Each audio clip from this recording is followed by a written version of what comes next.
usually say what happens. And you can do things how you want after you see how it works.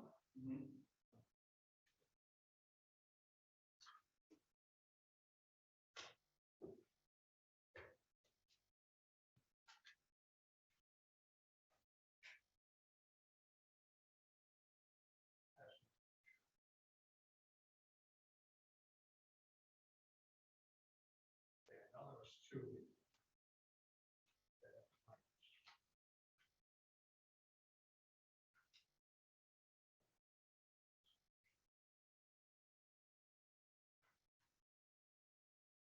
These are the questionnaires.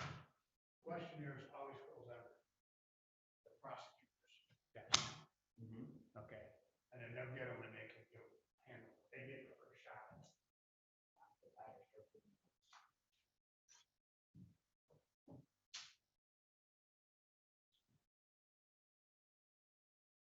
I see one of them. Yep. I want to read this.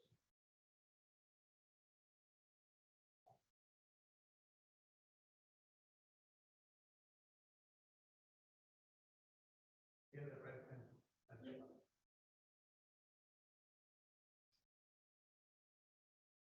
And that stuff will always be in this. Yeah.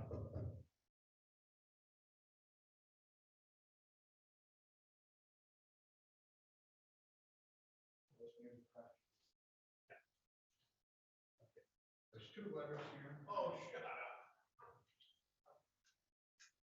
Yeah, they're probably excused. But they're still on. Yeah, we're going to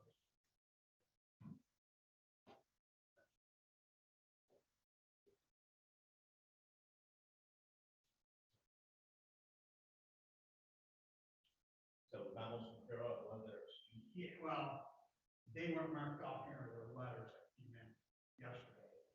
But they'll be excused because they won't be.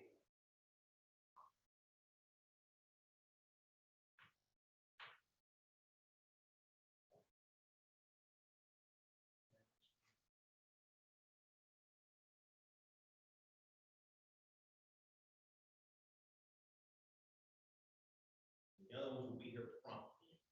And then what we want to do is go in here, number 6, because it probably is still here.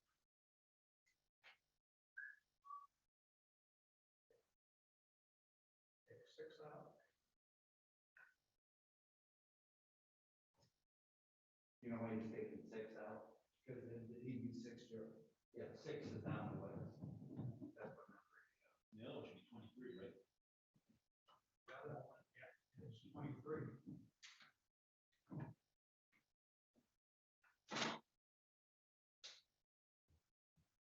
And boss is here. Eddie is. What? How do I know who's juror 1, 2, 3, and 4? Well, just go sit down. That's all. Oh, Wait, but oh which- my God, Jesus. You got to train her too? What chair is what? Is this gonna be 1? Now the judge tells it. This would probably be 1, 2, 3, 4, 5, 6, 7. You can only hope that the judge does that, right? So Bo, the judge, was Yeah. able to watch this. I was able to get a hold of this guy. I don't know if you ever got a hold of him after he left or, Doesn't sound like this guy's too intelligent anymore, huh? and that may call the police So department. say that's my truck. I talked to the homeowner. He said, "Harvester." Yep.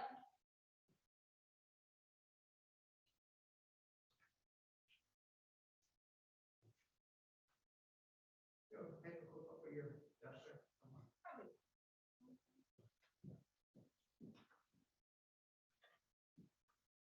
So I was looking here just to double check. Okay, 1, 2, 2 and 3. Next number should be 4. Word. And then 5 is good. 6 should be out. 7, 8, 9. What? Yes, I'm trying to learn. Pay attention. You are going to learn, trust me. He's going to make you twister soon. 15, 16. do. More. Those prosecutions vendor.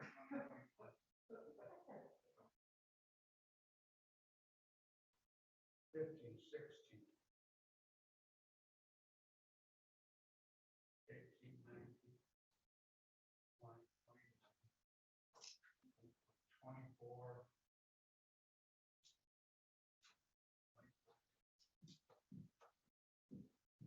You know, your, 26, Three Stooges or Four Stooges thing is being 27, like, 28, Right now, What's that? so people are watching us? yeah, only because I don't wanna forget, so yeah. it's That has good. been on the entire time? That's nice.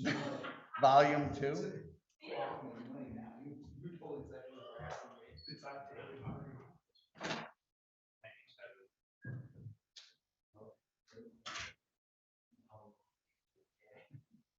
Not me. So this is where I would keep. There is no 34.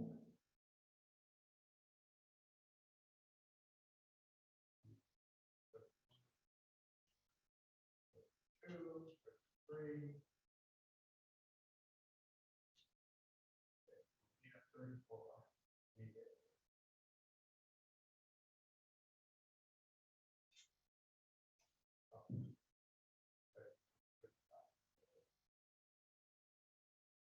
Right there.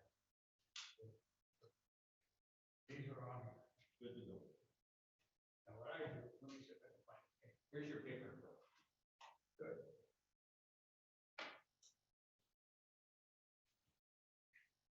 I always think these together. These are the ones that we have that should be.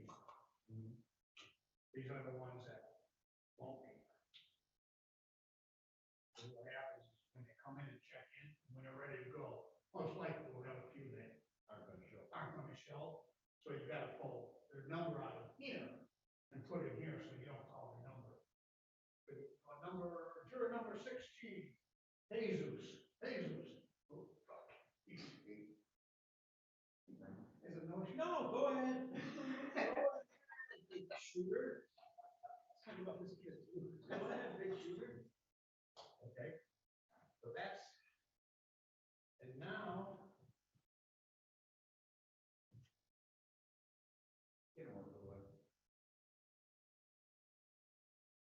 Everything feels bad for us.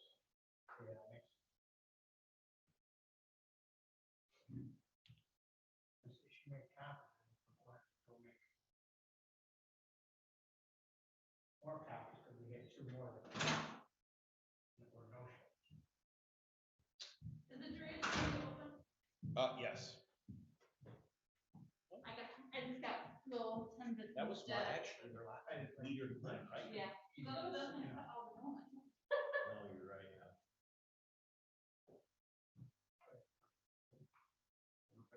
One, 10 bit. So that's why coffee's not good. You do coffee. So this is good. What I'm going to do is.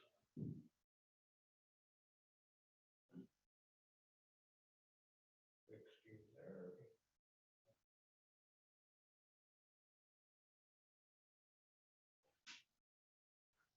Now we gotta go make probably about 8 copies. So we did, well, that was on your or Mary Ann. And Tim, who do you distribute that list up to? Okay, when he gets it out, the list will go to the juror list, the judge. Heather gets it. Defense attorney, prosecutor. You know, on their table. So 4. And then you'll get 1, or sometimes 2, it depends. You can keep one up there if you're up there, but definitely want to keep one up here.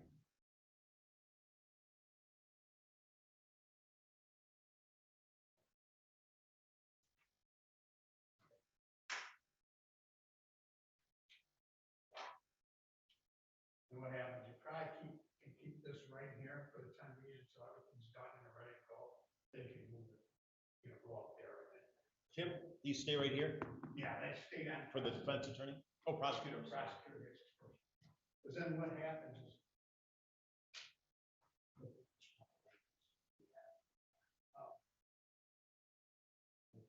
What will happen, I'm just going to use this as an example. They'll say, he'll call, he'll tell you, okay, start calling. Usually they'll say, juror number one, call, and then what you do is, they'll be all in here, this one, all in here mixed up, they pull it out. You go, juror number one, whatever number you pull out, I'm just using one. Yeah. So you go, juror number one, Amy Allen. The judge will say, okay, have a seat, and he'll direct me where to sit. Well, then this is what we do, while you're standing here, so you remember, when you're number one. There. Okay, pull another number, okay, and I'm just doing it before I got you. Okay, juror number four, and you just say, Jordan Brown. And you'll tell him to sit there, you put it there. Five, say, let's say five. Seven. And then what happened? You got them how they're sitting here, seated there. And then they'll do the next thing, you do, let's say eight. Nine, you'll tell them 8, 9, 10. You know, or whatever the juror number is. You'll call them out. You keep them like this. So now you know where they're seated. Because. Okay, because what happens is when the more juror, now ask all these questions, and they'll be, all the other jurors will be here.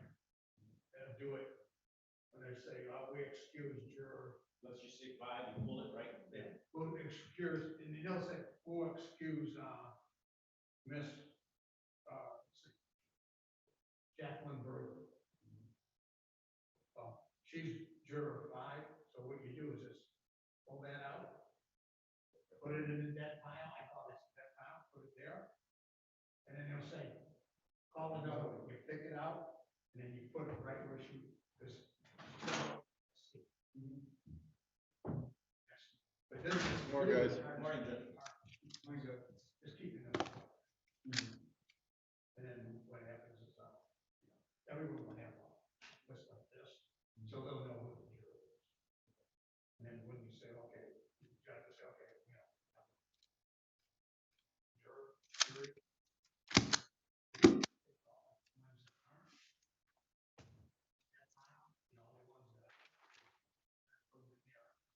I don't know how to judge. Oh, when you remove one juror, you know, before they deliberate. Oh, yeah, for the alternates, And then you remove. right. I don't know, Judge Green will say, have me pull it out and say, okay, You know what, now that you say that, I don't know where my little beads are. oh, okay. 'Cause I didn't know if you're, you know, and we just say, this one, Yeah.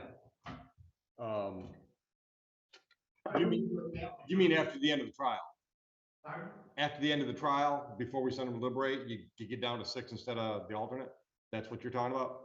Yeah, when you Yeah. get rid of the alternate. What I do is I've got numbered beads 1 through 7. Okay, so you okay. I just pull out one at random and say, juror number 4, Okay. thanks, you're excused. And then what you do is, you're good before, then you just, then you're all set. You just put that in that pile, there's where you do it. And then at the same time, Heather will be keeping track of who. Yeah.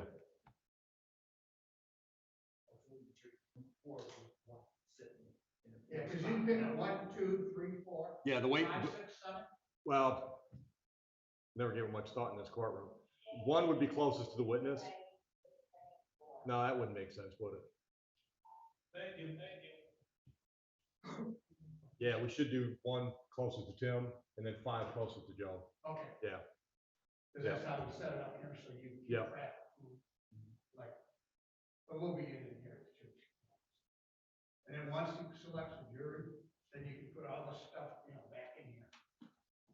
But you really don't need this. Sorry.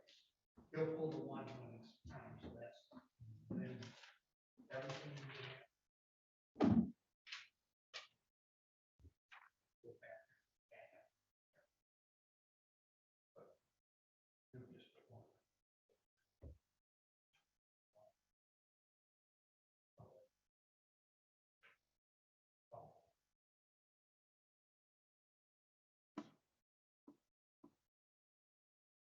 Yeah, that's gonna throw me off.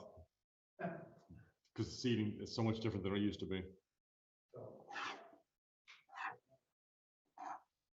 Judge, I don't know if you know, we had 2 letters or emails for excuse that came yesterday, like at 3:30. The positive test, Yeah, yeah, I think I dealt with those. okay. We locked them off, excuse that. Yeah. So, you just, put that out the side and then these are the good ones, so. And then if somebody doesn't show for whatever reason. Yeah, when you're ready to go, if there isn't anyone here, pull it out here and you can just mark on here, no show. So, no scratch it. You can scratch it, but no show. Because once he tells, what's the jury's next, if they come, it's too late. Then, I don't know what's Ken doing here, right?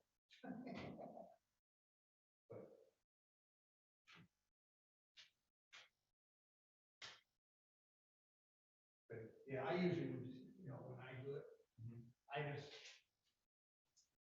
kind of stand here. And then I put my cards here. And I'll put the jury box like, right there, just have that there. And then when this is all done, whoever is selected, then you can put everything in, back in here. Put these things, you only have one here, and then we'll put one up over there. And then when it's all done, you just, when it's done selected, you kind of go back over to the next one. Or you can stand over here, but I don't stand by the jurors.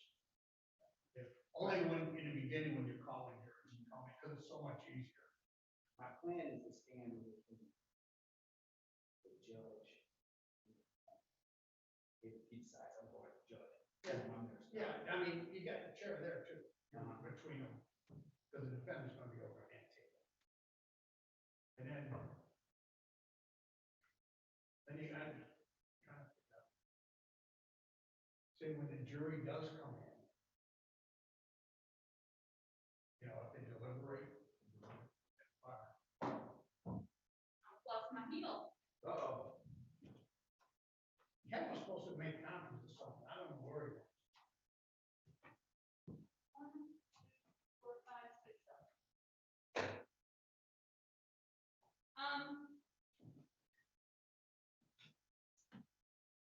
Are you laughing?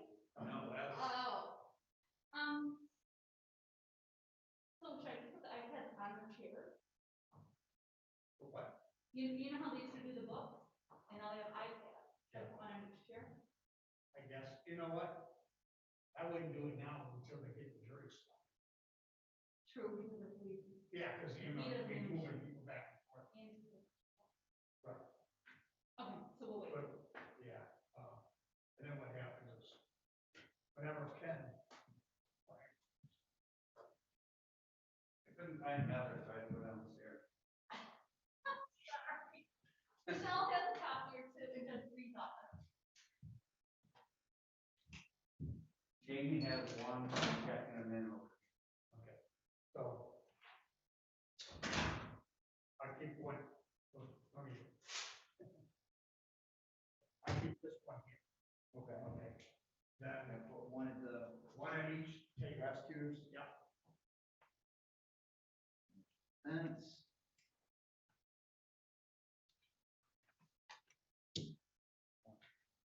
So.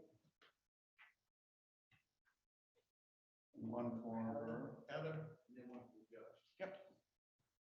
And one for the judge. Hey, you got mine went down. Oh, did it? Yeah. Oh, so I didn't bring the prisoner? Nope. Oh, good. So, yeah, that's really all, And then I'm just thinking, hey, Ken? Yep. Like if it gets to deliberation, the jurors come in and out. Yes. Here.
It's answered.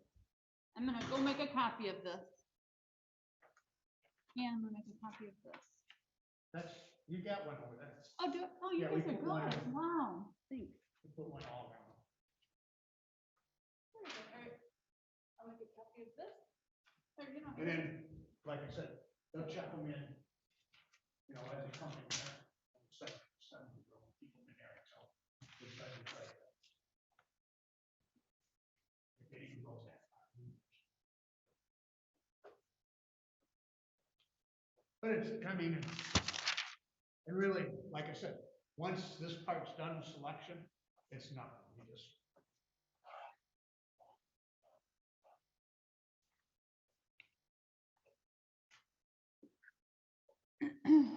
Because every judge does it a little bit different when they excuse one juror for the deliberation. Why, what happened? The judge brings himself. But he does it. And I don't parrot this to it, certainly, I don't know. And Judge Martin hasn't had it. But that's, I mean, right now, that's really it. Is it, like I said, the most important thing is, you know, let's say pull juror one. And you pull it out, you know, whatever number it is, say, Deborah Gilbert. Juror number 12, Deborah Gilbert. No second, yeah, seat there, you know, not Will they first be row, first? close to the. Doing that. There, so. Once dismissed. I don't know. So, give me a copy of that.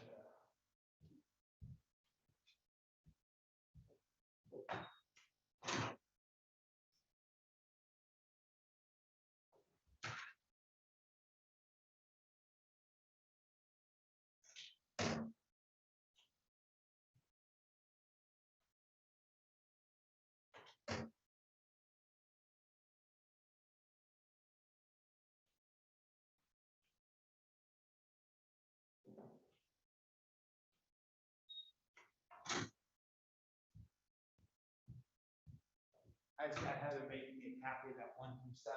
I think I'm just gonna set them right on that. And then I prefer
Morning, Mr. Bowditch.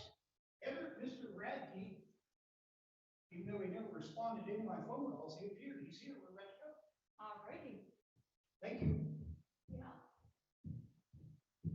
At least you're, good on your iPad, hey. Well, you know, the education was worthwhile. That's right, before I forget. Cause I forgot yesterday. These are mine. Thanks, son. Oh, there's one. So it would cost me a couple dollars to mail it. Oh, you know, Heather, if you call me, I'll always come pick them up. Well, that's what Marlisa said, and she said, but I had them for you the other day, I knew you were coming. Yeah. So I had them for you, but I just forgot to give them to you, I'm not very good with my memory. But just text me, I'll come pick up stuff. Okay, well, thank you. Makes it easier on me.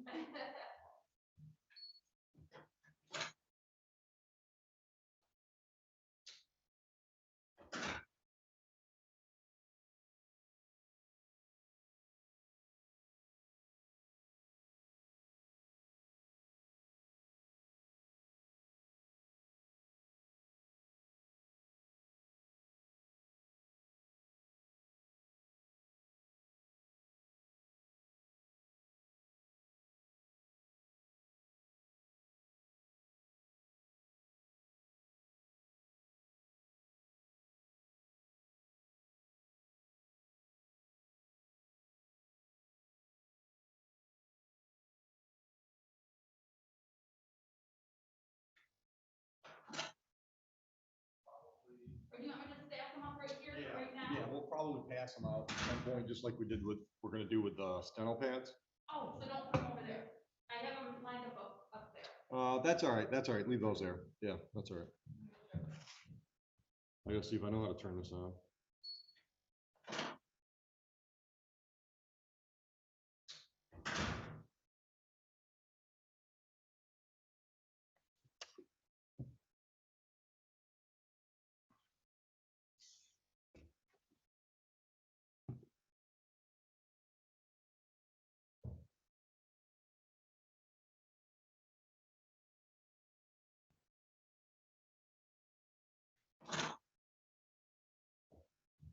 So you do know that if you hold it that way, like you're doing it, it does show more? Mhm. Why is that saying that? So what do I, online courthouse, how do I get into what I'm looking for? Down- Home? No, it down towards the bottom, scroll down a little bit. Oh, okay. Judge Oakley's. And you gotta scroll again. And then whatever you wanna do, that's where you're gonna talk. Okay. I don't have Joe I don't know why I Provis. gotta scroll all the time. Yeah, it's Okay. Yeah. Yep.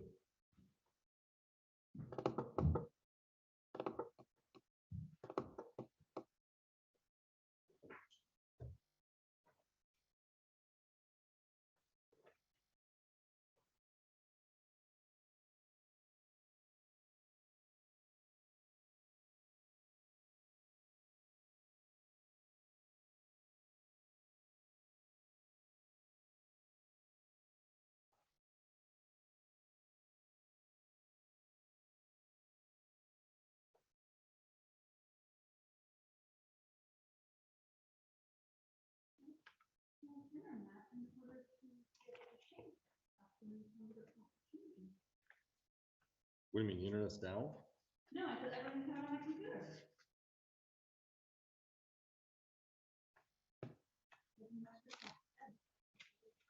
So that's not what I need. I don't know. Any Chrome or. Yeah, I don't think there is internet out here. So I'll have to, after you guys choose what you're doing, I'll put my. Yeah, yeah, that'll work.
Second floor security.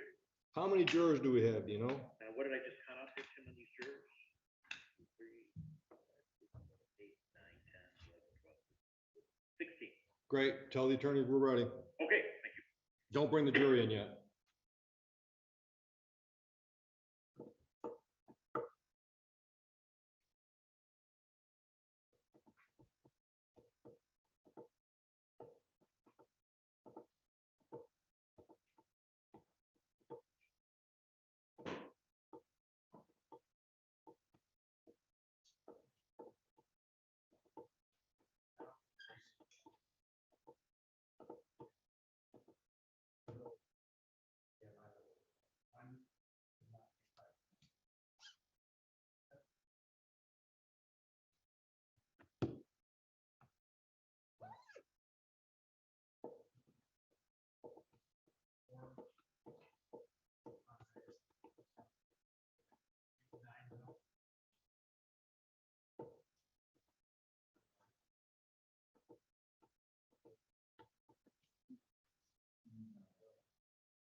Yeah. He might be in one of the MIDC rooms across He's in the his street first from you. MIDC. Okay, thank you.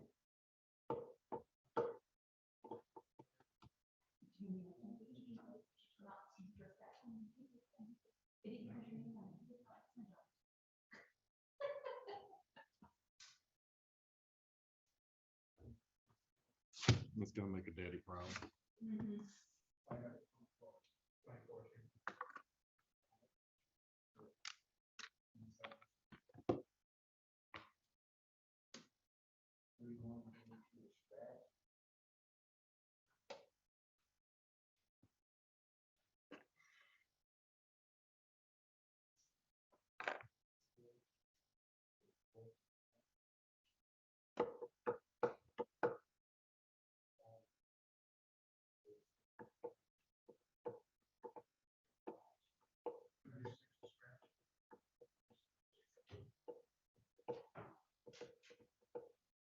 Remember, we're gonna have to talk to Carol, find out how many we sent out, how many, we excused, how many didn't show, just for future jury panels, we got an idea what's going on. That's what she said, so, that'll show you how many, and then the guys will have the final. Holy cow, you see all the ones that moved? Mhm. Yeah, we'll have to compile that or. Yeah, yeah.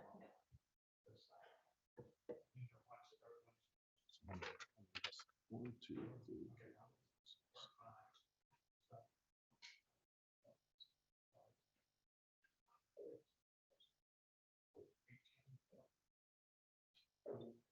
I got 37 names on this to start with.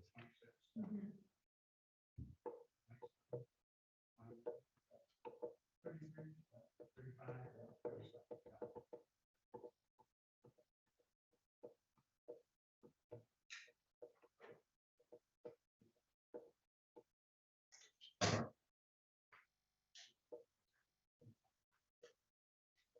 No, because you call, the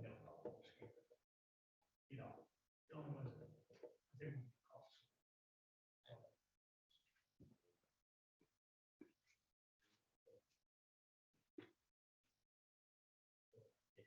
Yeah, second floor security.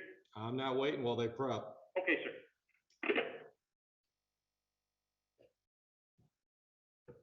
And panel means chosen. Okay, so I go. It Yes. said to keep track of who's released, excused, or Yes. in hand. That's once you get sworn in. Yeah, I'm assuming that's for some kind of report that we do. Yeah. I would she- guess. She did, yeah, she did. It's always gonna be. Yeah, whatever, yeah. So we're gonna have one over there. Yeah, one will be front row, farthest that way, Yeah. which is gonna throw me because I've always done it the other way. so. Exactly, because that's how she has it on her paperwork. Yeah. Is it because they came up the opposite way? Well, the reason I'm doing that is so number one sits over there and then less people have to walk, you know what I mean? Okay, yep. Yeah. Did What is- you want the attorneys in here for the jurors? Yes. Okay. Yeah, I just want to give them a chance to get their computer lined up, see if there's anything we gotta talk about. Okay. Mr. Bowden met with the prosecutor. Mr. Bowden just asked for about 30 more seconds. Apparently he's trying to maybe cut it some kind of something with this defendant, so I'm getting him in here as quick as possible. Sorry. Let them, Can I have this for you? just remind them that I'm getting paid to be here good money, but those 16 jurors are not.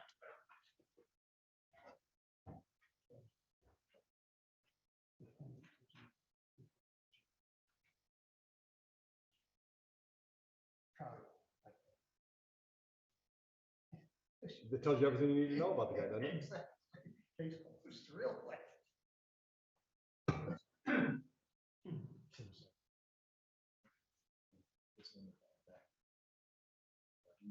What more do you need to know?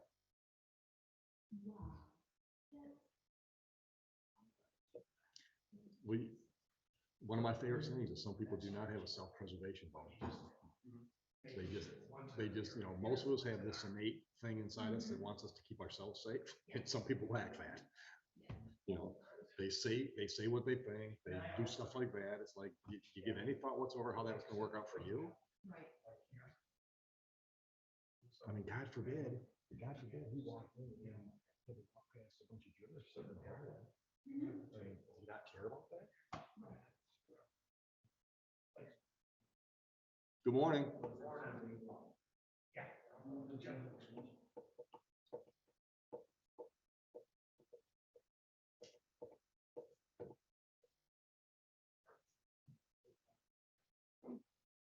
I wanted to give you guys a chance to come in and fire up your iPads so we can at least look like we know what we're doing before the jurors walk in.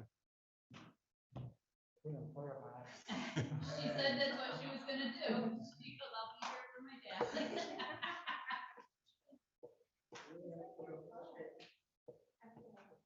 All the time?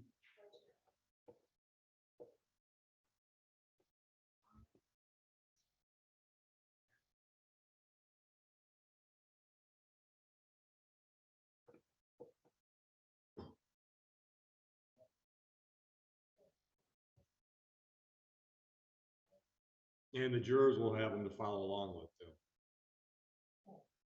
First time I've been in this building. Really? Yeah. Wow. Welcome. Well, thank you.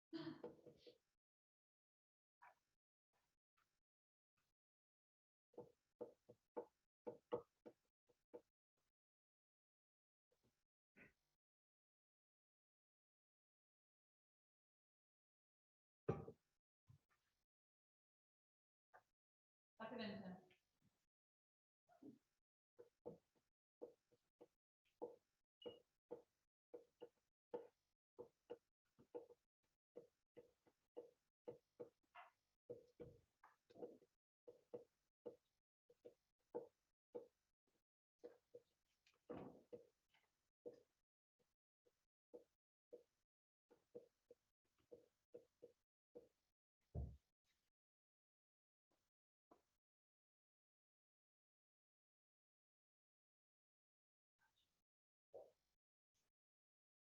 Oh, yeah.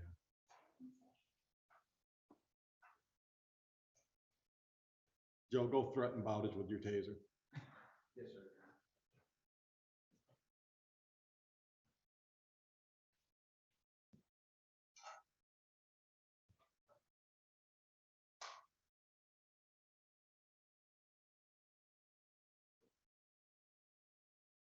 We should probably remember to change the camera. with your- I wonder if it's who you want to take at the defendant, because that's who's on trial.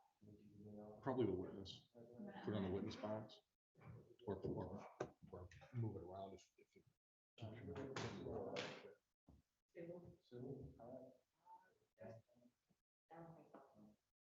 you can put it on me while we're doing all the introduction stuff if you want. It doesn't really matter. One is witness. Here. Thank you. I think it's right.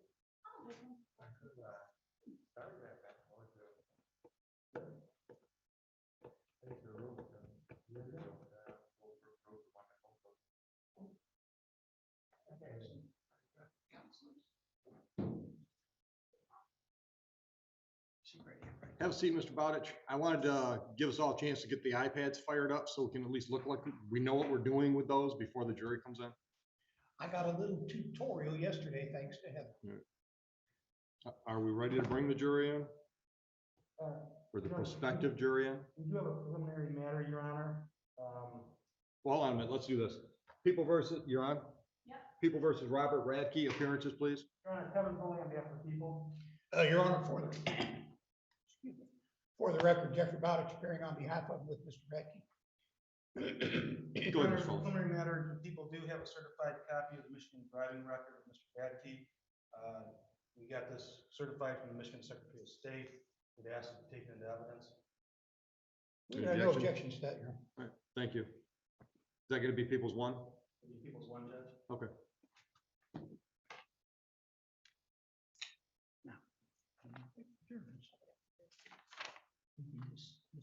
Corporal, you guys can sit down.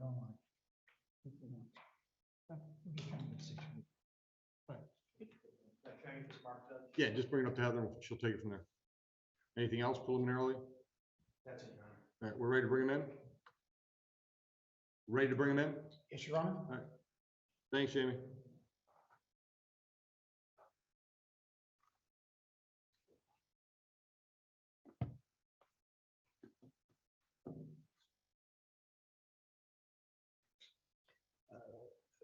When the jury comes in and goes out, stuff like stand up.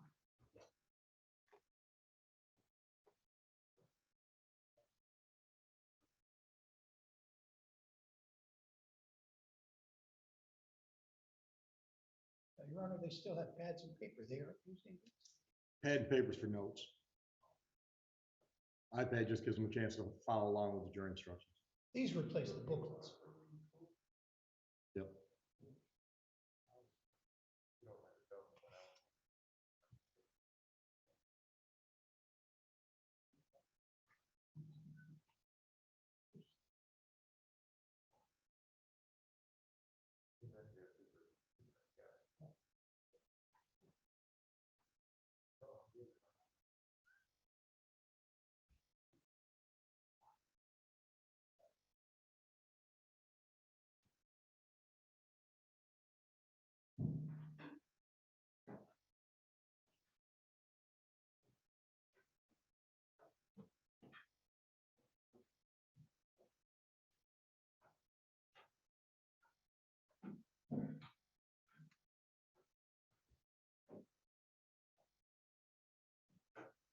Have a seat, people.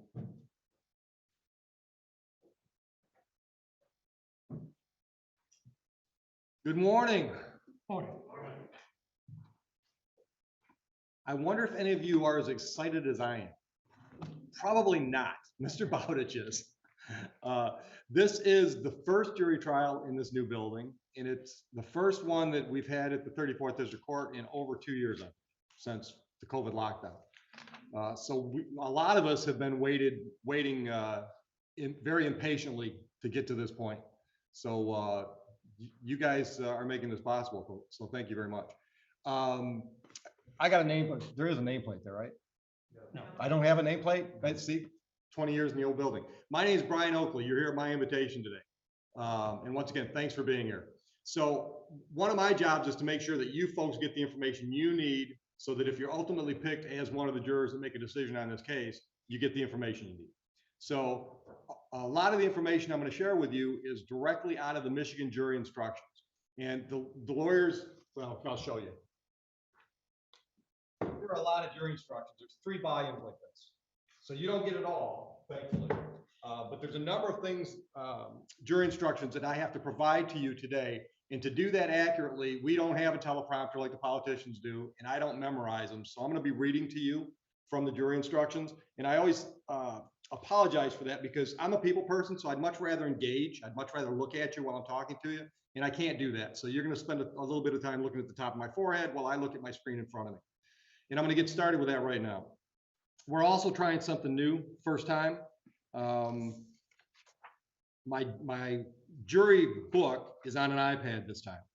It's the first time, first run. You folks that you're ultimately picked, you're going to get an iPad of your own.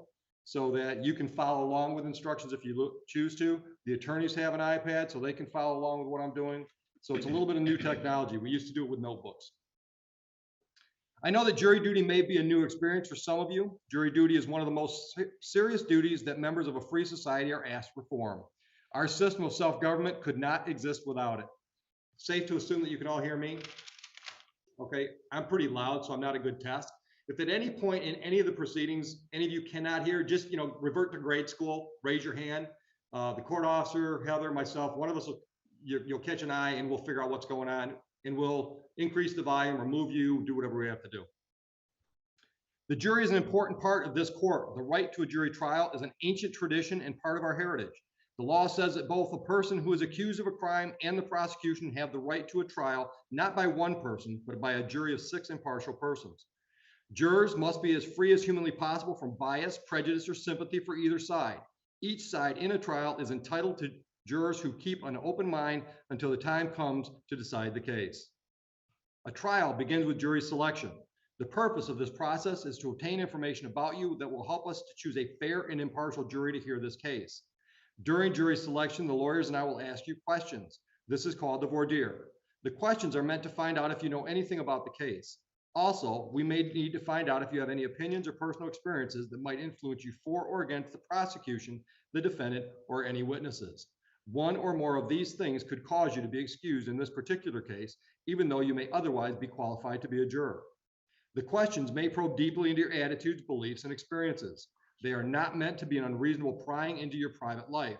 The law requires that we get this information so that an impartial jury can be chosen. If you do not hear or understand a question, you should say so. If you do understand it, you should answer it truthfully and completely. Please do not hesitate to speak freely about anything you believe we should know. During jury selection, you may be excused from serving on the jury in one of 2 ways. First, I may excuse you for cause. That is, I may decide that there is a valid reason why you cannot or should not serve in this case. Or a lawyer from one side or the other may excuse you without giving any reason for doing so. This is called a peremptory challenge. The law gives each side the right to excuse a certain number of jurors in this way. If you're excused, you should not feel bad or take it personally. As I explained before, there simply may be something that causes you to be excused from this particular case. I'll now ask you to stand and swear to answer truthfully, fully, and honestly all the questions that you will be asked about your qualifications to serve as a juror in this case. If you have religious beliefs against taking an oath, you may affirm that you will answer all the questions truthfully, fully, and honestly. Raise your right hands for me, please. Do you solemnly swear or affirm that you will truthfully and completely answer all questions about your qualifications to serve as jurors in this case?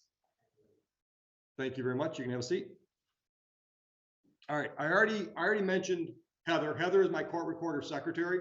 So her main function today is to make sure that everything that is said, every spoken word that takes place on my side of that little half bar that separates you and I, everything is recorded accurately. So it's important for you to understand that for a couple of reasons. Number one, if Heather can't hear you, she's going to give me the high sign and I'm going to ask you to speak up. And if anybody answers a question with a or a I'll probably catch it the first few times and gently, is that a yes? Is that a no? And if she starts shooting me dirty looks, then the gloves come off and I'm going to start saying, yes, no, please, because she's recording audio. So although the attorneys and I might see the shake that goes along with that grunt or that murmur and know what it means, the record will not. So we need you to stick to a yes or a no, or an I don't know is always an appropriate answer as well, but stick to a verbal answer. Court officers, we've got a number of court officers today. Currently, we've got Tim and Joe in with us. Ken's in the back. The court officer's job is to make sure we're all safe. I have no reason to think that's a problem today. So their next function is to be a conduit between the jurors and the court. So if you're in the jury assembly room, for example, and the temperature's too hot or it's too cold, or there's no cold water available, or whatever's going on, just let one of the court officers know. They'll let me know what's going on, and we'll address it as soon as we can. I'm going to ask the attorneys to introduce themselves and any prospective witnesses they might have, and I'll do that at this point, starting with the prosecution. Thank you, Ron. Good morning. My name is Kevin Foley. I'm a Huron Township attorney. With me today is Caitlin Foley Carter, attorney for Huron Township as well. Mary Allen will be a witness. She's out in the answer room. Dispatcher Amanda Ion will testify, and Corporal Brian Castelli from the German Police Department. Thank you. Thank you, Mr. Foley. Mr. Bowditch? Ladies and gentlemen, my name is Jeff Bowden. I am the local lawyer, and I'll be serving as defense for Mr. Robert Radke. Should I introduce Mr. Radke? You just did. Yeah. Robert Radke. Okay. Great. Thank you. All right, so this is a case, two criminal charges. Drove while license suspended and failed to stop or identify after a property damage accident. Obviously, you heard that it involves Huron Township. Do any of you prospective jurors know any of the people that have been introduced today? None? Yes, ma'am. First of all, give me your name. Grisky? Kritsky. Like Kritsky Lumber, Kritsky, yeah, okay. I'm gonna guess you probably know the officer. I know the officer and I know you. Okay, all right. And understanding that my role today is more of an overseer than anything else, the fact that I do business with the Kritsky family and have for years, is that gonna affect your objectivity today? All right, and how about the fact that you know Corporal Castelli? All right, do you have a personal relationship with him, or just because he's an officer in the area and your family's been in business forever? Okay. Okay, all right, okay. Anyone else? Okay. So there's no reason for me to think that this trial is going to last more than what I call one business day. Anybody have any reason why you can't stick with us today for a full day? All right. How about health issues? Any of you have hearing issues? All right, ma'am, your name? Small, like not big, but small. And can you hear me okay? All right. So once again, I'm really loud, but if it becomes an issue, let us know. So for example, maybe you're juror number 1 and we've got you in the chairway over there, but you're having trouble hearing what's going on in the witness stand. We can swap you around or something. Okay, we'll make arrangements. How about back issues? Anybody notice that I don't sit down? I haven't sat, I think it's going on 8 or 9 years now. My chiropractor told me that take the pressure off my spine, don't sit down all day at work, so I don't. So I'm very sympathetic if anybody's got a back problem or a leg problem where you got to move once in a while, you just can't park on your butt and stay there for hours at a time. Anybody got one of those issues? A couple of you. So if you're actually seated and it's just time for you to move, once again, grade school, just raise your hand and just say, Judge, I need a break, I got to move. We can do that. We can build that into the system. I might say, can you wait a few minutes till we finish, where we're at? But we'll accommodate you to that extent. Any other health issues that the attorneys and I should be aware of? All right, a big one. Any of you that do not live in Huron, Belleville, Van Buren, Sumter, or Romulus? Great, you all belong here. Back row. Name first. Brown. Mr. Brown, where do you live? City of Wayne? How in the world did you make it in here today?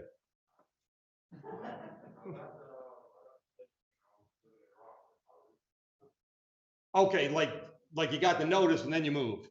All right, that's excusable. Goodbye. As much as we want you, we don't want you. Have a nice day. Make a note, we gotta let 29th District Court know he's in their city now. They can use it. Okay.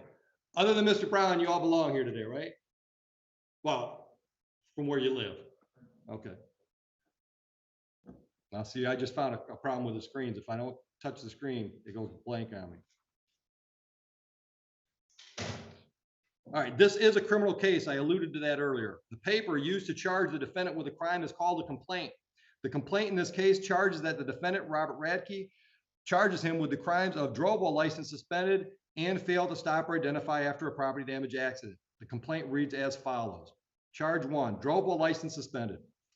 The complaining witness says that on the date and at the location described, the defendant, contrary to law, did there and then within the Township of Huron operate a motor vehicle on a highway or other place open to the general public or generally accessible to motor vehicles, including an area designated for the parking of motor vehicles, when the person's operator's or chauffeur's license or registration certificate had been suspended or revoked, whose application for license had been denied, or who had never applied for a license in violation of 257.904.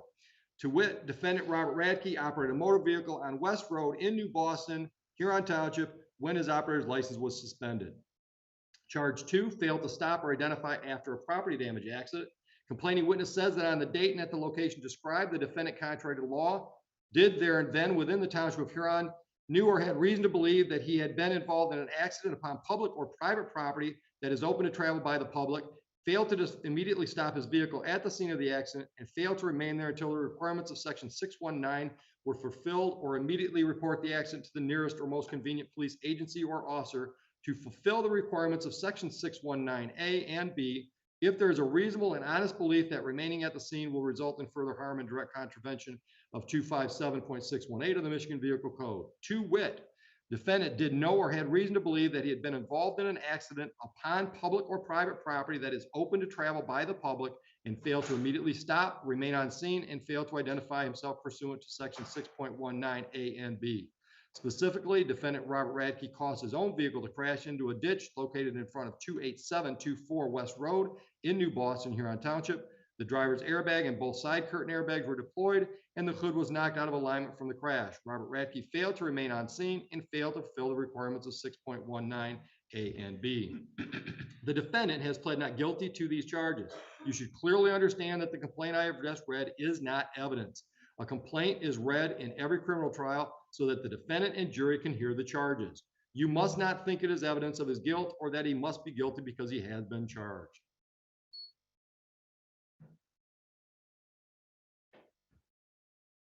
A person accused of a crime is presumed to be innocent. This means that you must start with the presumption that the defendant is innocent. This presumption continues throughout the trial and entitles the defendant to a verdict of not guilty unless you are satisfied beyond a reasonable doubt that he is guilty. Every crime is made up of parts called elements. The prosecutor must prove each element of the crime beyond a reasonable doubt. The defendant is not required to prove his innocence or to do anything. If you find that the prosecutor has not proven every element beyond a reasonable doubt, then you must find the defendant not guilty. A reasonable doubt is a fair, honest doubt growing out of the evidence or lack of evidence. It is not merely an imaginary or possible doubt, but a doubt based on reason and common sense. A reasonable doubt is just that, a doubt that is reasonable after a careful and considered examination of the facts and circumstances. I'm now going to ask the court officers to start drawing names, and we'll seat you up here as prospective jurors and start voir dire.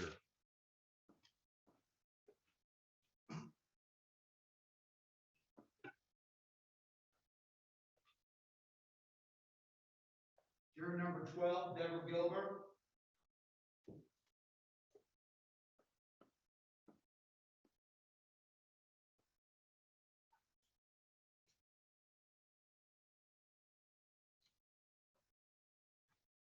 Ma'am, you're all the way up front here. Okay. And watch your step. There is an incline ramp right here by me. Okay. And take the end seat. All the way, yep. Okay. You're going to be closest to the corporal when you get seated. Okay. You're welcome. Back row, Front row, ma'am. Juror number 7, Michelle Ordino. Ma'am, say it. Cordell. Cordell?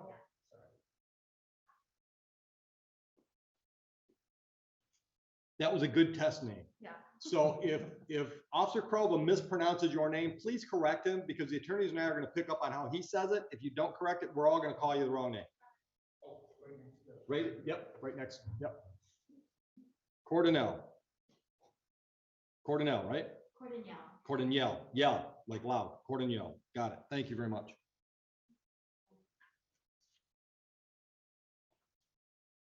Juror number 11, Michael Frazier.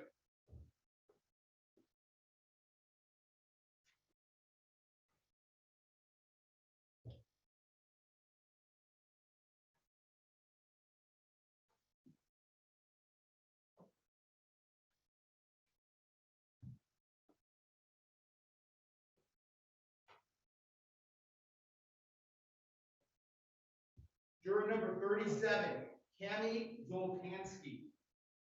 How do you do? How do you do? Zokansky?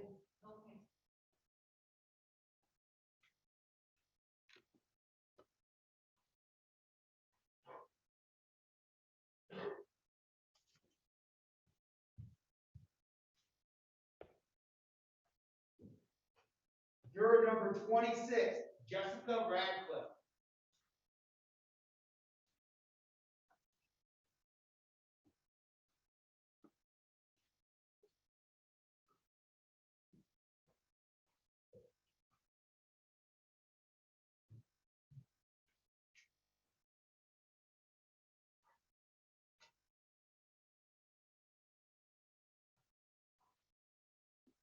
Juror number 25, John Pavlik. Pavlik, sorry. Havlick? Thank you.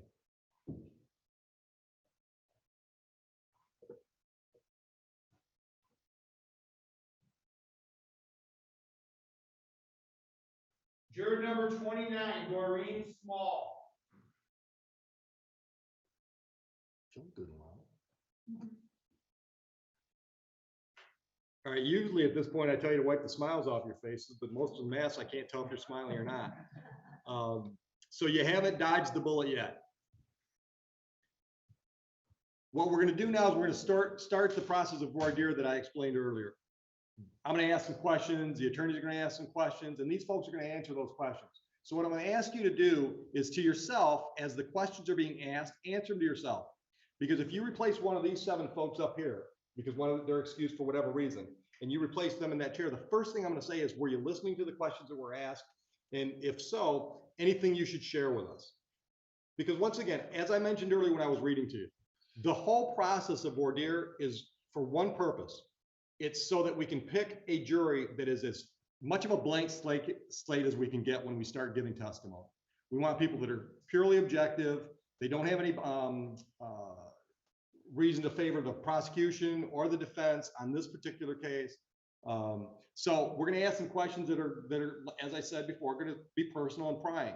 And it's not because any of us are writing a book. It's because that question, we believe, is necessary to get to that goal of a fair, objective jury. So we'll start that right now. I explained to you folks what the types of charges are. Drove a license suspended and leaving the scene of an accident. Have any of you been involved either as victims of an accident, maybe you were hit by somebody, or you were the cause of the accident? Any of you been involved in criminal cases involving things like this? Any of you? No? Okay. How about, yes, ma'am?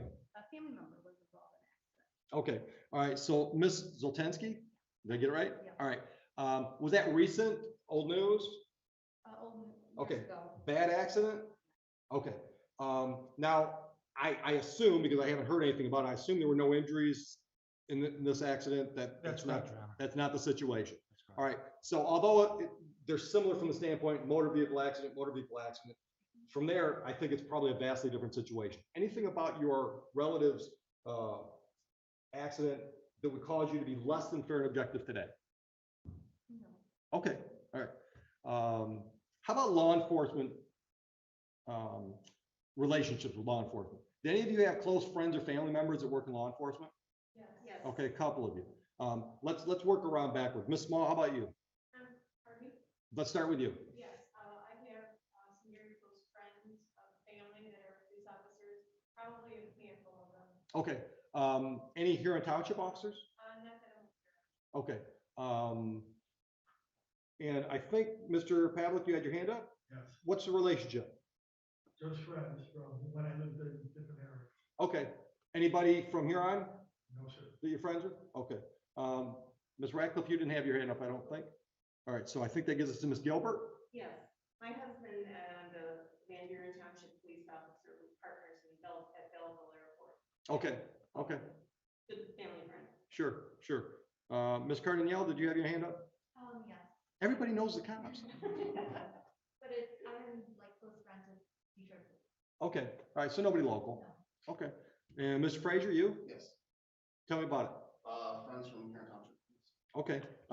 Are you a personal friend of the corporals? No, sir. Okay. And Ms. Soltansky, any relationship with police? A friend, I played with the EMU, I believe they are. Okay. EMU police. All right, once again, not local. All right. So this gets into dangerous ground here, but I'm going to say it this way now because it's the way I think. those of you that have personal friends that are cops, then would you agree with me that they're human? Some cops are very truthful, some cops aren't. Some cops are warm and fuzzy, some cops aren't, right? Would you agree with me that they're just like teachers or doctors or mechanics, they're people, and they run the gamut from here to here? Would you agree with me? Yeah. Okay. And none of you know this particular officer personally, correct? All right. We're not going to hear testimony from any other officers, I assume. Okay. So the fact that you know and like and have personal friends that are police officers, would that mean that you would give this law enforcement witness more credibility than you would if he was an auto mechanic or school teacher or whatever?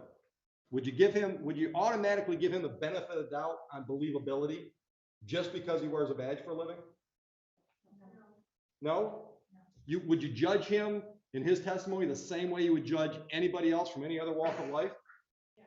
Okay, that's what we're after for fair and objective. Okay. Once again, blank screen, bear with me.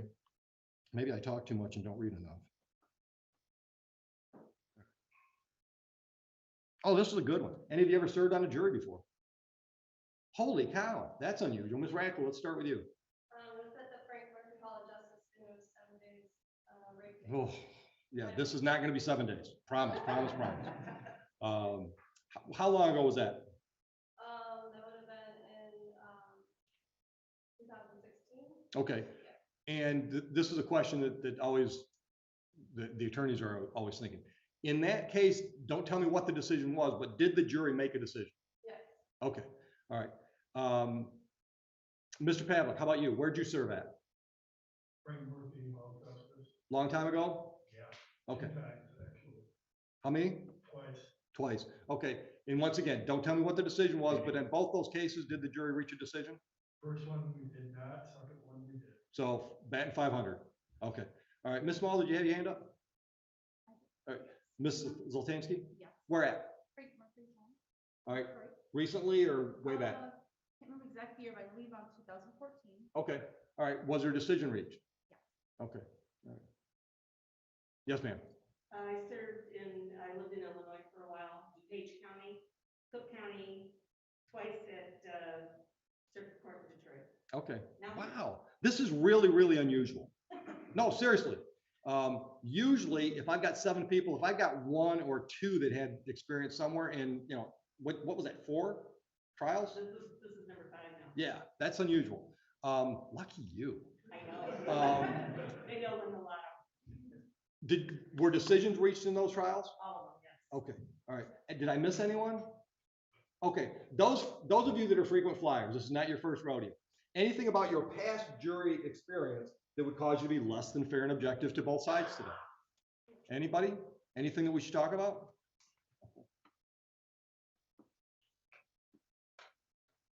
All right, so you heard me when I was reading instructions to you, you heard me reference the presumption of innocence. You've all heard that phrase. You've seen it on the TV court shows and the cop shows, presumption of innocence. I want to talk about that. Quite simply, what that presumption means is as he sits there right now, he's not guilty. All right? Mr. Radke is not guilty. So, for example, if Heather came up here and whispered in my ear and said, your wife's on the phone, you got to go. And I said, all right, folks, time to make a decision. Go. Right now, if I told you, don't, officer, take him back in the jury deliberation room. Here's the jury verdict form. Tell me, is he guilty or is he not guilty? What would your decision have to be? It's not a trick question. Well, maybe it is. Mr. Fraser, why? No complaint, no. Didn't show me any evidence. 0. He started out with a presumption, and I didn't give the prosecutor a chance to show you anything to kill that presumption off, did I? Quite simply, that's what he means. He starts not guilty. It's Mr. Foley's job to present to you the evidence beyond a reasonable doubt, we're going to get to that in just a minute, that convinces you that he is guilty. Any of you not comfortable with that concept? Maybe thinking, well, you know, he wouldn't be here if he wasn't guilty of something. Well, he might be guilty of a lot of things, but Mr. Foley's job is to prove to you that he's guilty of the things that he's here for today. Drove while license suspended, revoked, or denied, and failure to stop and identify an accident. What, you know, if he was mean to his dog last week, might make him somebody you wouldn't want to have dinner with, but it has nothing to do with today's trial. Clear? Understood? And you're all comfortable with that? All right, let's talk about reasonable doubt. You folks are all of a certain age. All right? That's my nice way of saying some of you are old. You've all made some pretty important life decisions, haven't you? Have you ever decided what house to buy or what neighborhood to live in? Anybody do that? Anybody decide who you wanted to marry or maybe unmarry? Right? These are important life decisions, aren't they? And how do we, as mature, rational people, make important decisions? We gather up the evidence, right? We do a little cost-benefit analysis maybe, and we weigh things out. We apply our reason and our common sense to that decision-making process. Agreed? All right? So maybe that's not the same process when we're deciding, you know, do we wear the red tie today or the blue tie today? Probably a different process. And that's what we're asking you today to do. We're not asking you to go out and find the evidence. That's going to be provided from the prosecutor. And I suspect, because I know Mr. Bowden, he's probably not going to sit there and say nothing and present no evidence, although that's defendant's prerogative. They don't have to do anything. The two of them could play hangman all day long. Mr. Bowden could fire up that iPad and find some kind of a game, and they could play iPad games today. They don't have to even participate in this trial as far as ask questions, present evidence. They don't have to do that. You understand that? No burden. Mr. Radke, Mr. Bowden have no burden today. The burden is all on Mr. Foley. He can handle it. But the burden's all on Mr. Foley. So the evidence is going to come from the witness stand, maybe some documents, maybe there'll be some digital evidence. The evidence will be presented to you. You don't have to go look for it. And I'm going to suggest to you, don't go look for it. If there's some discussion about the scene of the accident, and one of you wants to bring it up on your Google map or something like that, don't. The decision-making is supposed to happen only based on what you get in the courtroom from the witnesses that testify, or the exhibits and so forth. Then you take that evidence, I'm going to throw you back in the jury deliberation room at some point and say, make your decision. Now you apply that reason and common sense, the same way you decided house, neighborhood, spouse, almost right, and you apply your reason and common sense that way. If after you go through that process, you have a doubt about one of the elements of a crime, you're reasonable people. You've applied a reasonable process to the task. If you have a doubt, then by definition, I would suggest you that it's a reasonable doubt. Understood? It's not beyond any doubt, because I got news for you. I've identified myself today. I'm not sure that there's anything I could do to prove to you beyond any possible doubt what my name was. I could show you documentation. Could it be forged? Possibly. So beyond any shadow of a doubt is a much higher burden than beyond a reasonable doubt. Understand the concepts. Comfortable with applying those concepts today. All right, I've talked enough. I'm going to turn this panel over to you two.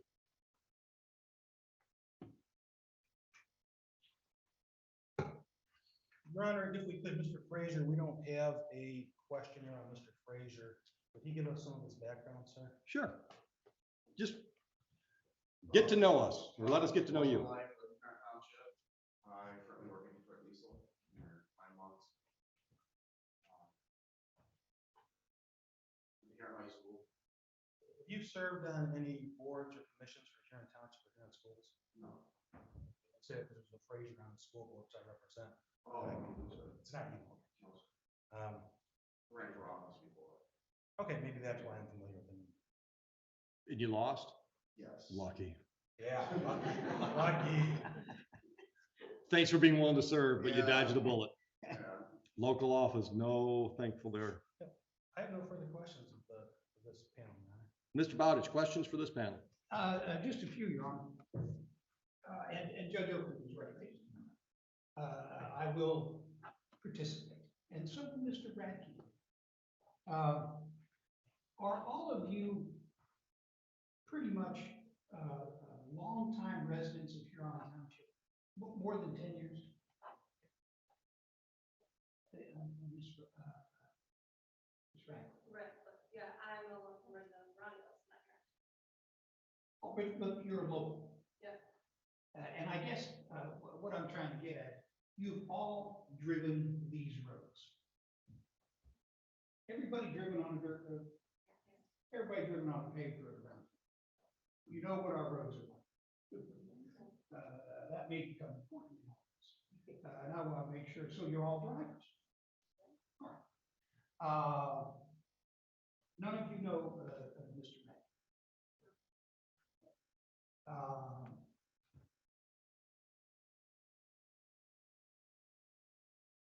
You know, y'all seem like seven reasonable people to me. I'm not sure I have any more questions. But thank you. I did talk too much. Oh, no, just thoroughly. All right, let's talk about challenges. For cause, Mr. Foley.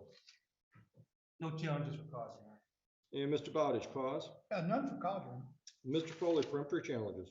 Your Honor, we would thank and excuse Ms. Cordial. Juror number 2, or seat number 2, I should say. All right, Ms. Cordial, you're the first one excused, so you get to hear my lecture. You are free to stick around if you want to watch the process. It can be pretty interesting, especially if you're not nervous about being part of it. So you're free to do that. If you need a letter to actually show an employer, somebody that you showed up today and you did your duty, then are you guys doing the letters? We'll get it right. Okay, so just catch one of the court officers before you leave. Lastly, if you get a notice from the federal court in the next calendar year, they could care less that you were here today. Okay. Wayne County Circuit Court or from us, 34th District Court, the fact that you were here today, you served your responsibility for 1 calendar year. Okay. So we probably won't do that because the system, the computer usually picks it up, but just in case it happens, if you want to use that as an excuse, you can. Thank you for your time. Watch your step on the ramp.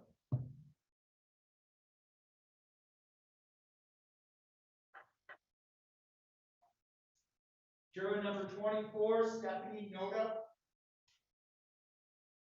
How do you do, ma'am? Noda? Yeah.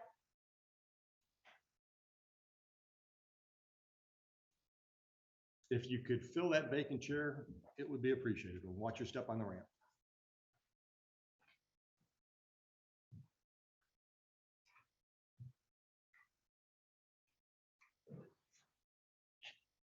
Thank you, folks.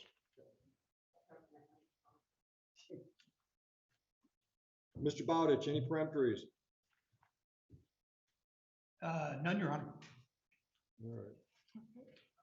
All right, Ms. Noda, have you been listening to the question? Yeah. All right, have you answered them in your head? Yes. All right, I'm gonna just go shotgun. Law enforcement relationships? None to worry about. Anything in your background, maybe a family member that was in an accident that would cause you to be less than fair and objective on these types of cases? No. Okay. Anything that we should know about? Nothing. Comfortable with the presumption of innocence as I've explained it, reasonable doubt? Yes. All right. And this was my favorite question. I think it's probably like, grandma saying you go out and pick your own switch. But this is my favorite question. If it wasn't Mr. Radke in that chair, it was your favorite grandson or somebody you love dearly in that chair, would you want somebody with your mindset in the jury box? Yeah. All right. Does that question, would you all answer that question with a yes? And if you wouldn't, no judgment here. We need to know. If for some reason you wouldn't want your mindset in a jury of a loved one, we need to know that. You're all okay with that? Okay. Any questions for Ms. Noda? No questions, Your Honor. Just briefly, Ms. Noda, have you been a resident of the area for a while? Yeah. Are you a driver? Yeah. And you've driven all these roads? Yeah. Thank you, Your Honor. I have no further questions. All right. For cause, Mr. Foley. None for cause, Judge. Mr. Bowditch for cause. None for cause, Your Honor. Peremptory, Mr. Foley. None, Your Honor. Peremptory, Mr. Bowditch. No, Your Honor, I believe we have our jury. I believe we do. Now you folks can smile because you did dodge the bullet. But that gives, you're not gone yet. You're still mine. I'm going to release you soon though.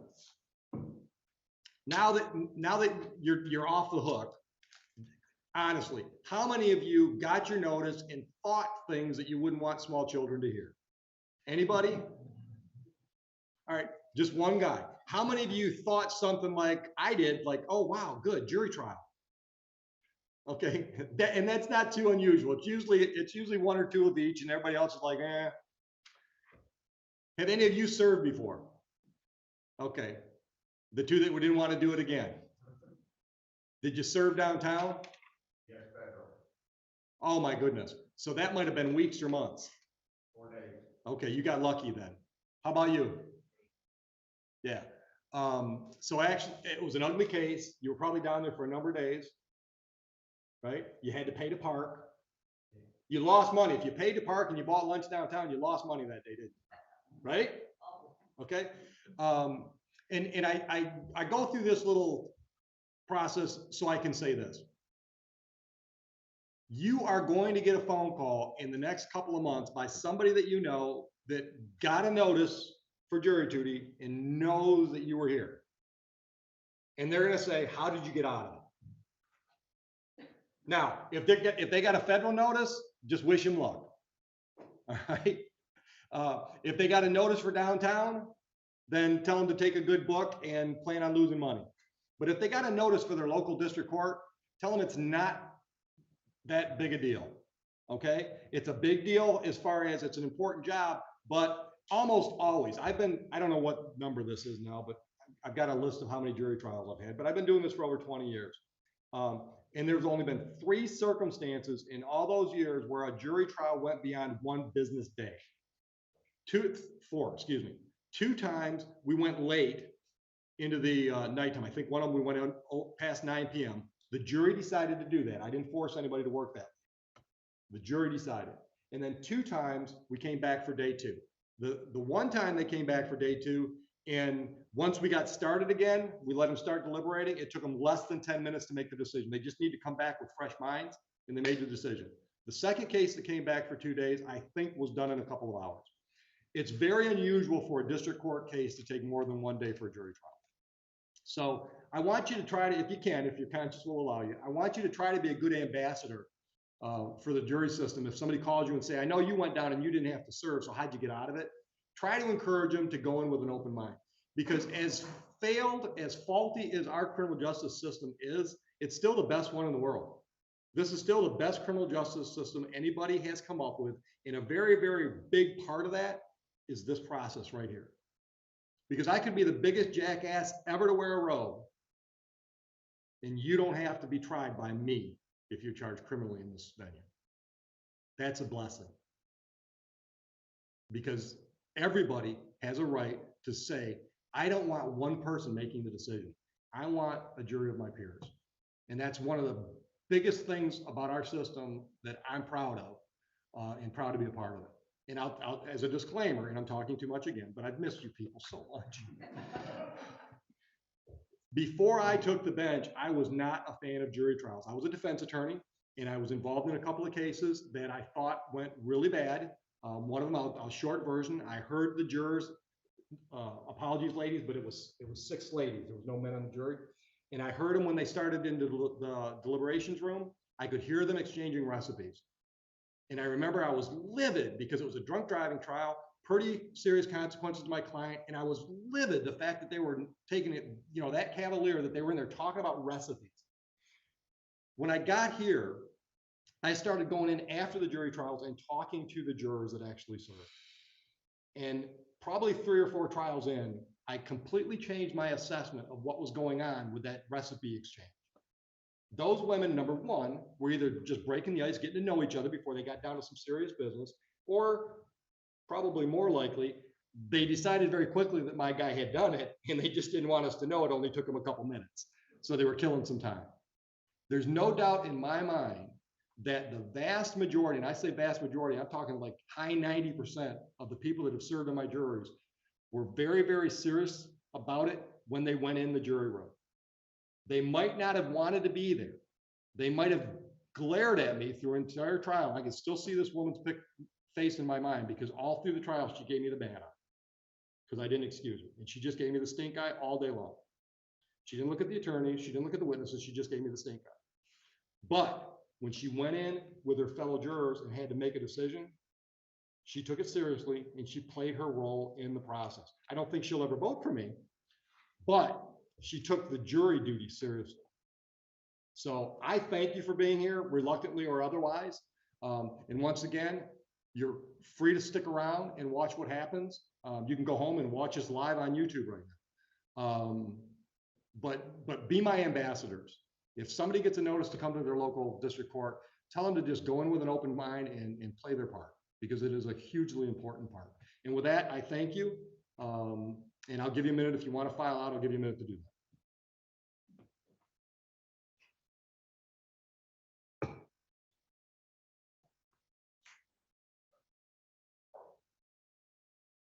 All right, so what I'm going to do now is I'm going to swear you folks in, and then I'm going to give the attorneys a break, and I'm going to have my tech guy. Did we lose him? Why don't you call him? I'm going to have my tech guy go over with you how these work. All right. Now, once again, you don't have to use this. Just like in the old days when I gave you a 3-ring binder to do this. If you want to just put that on the floor underneath your chair and just listen to what's going on, that's fine. But I am not an auditory learner. I hate it when somebody tries to read something to me, because when somebody reads to me, my eyes glaze over and my ears don't work anymore. I've got to see things to get it into my head. So I'm a visual learner.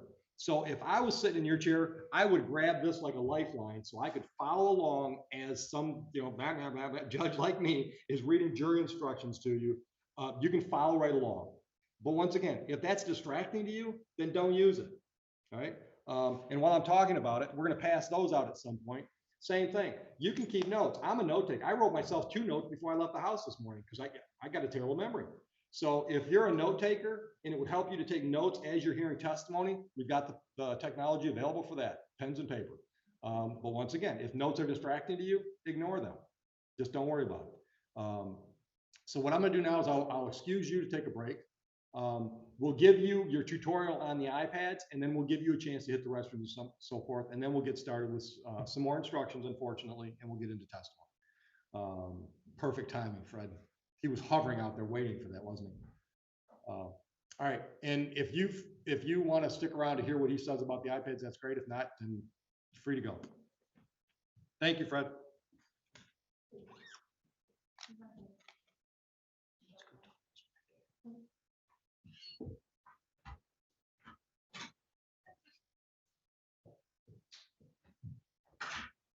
Yes.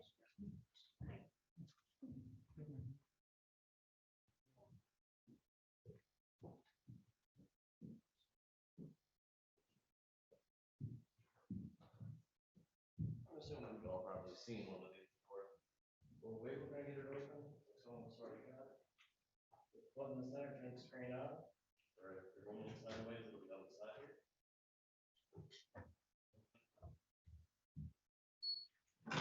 Okay, on the screen, there's a singular app that you can hit to bring it directly to the page you need to be brought to.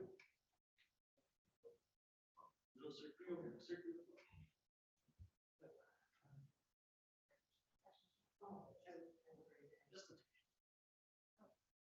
Just tap, don't hold, otherwise bring up Siri. I didn't hire him. I'm a low tech girl, so this might not work for me. Okay. I hit Judge Oakley jury instructions. Okay. It'll take you to this page. And there's the prosecution. Then what you have to go. Okay. You'll find the menus under the sub menu. You're holding it in landscapes and logos. You'll find them along the side. Anyone else have a particular issue I can direct?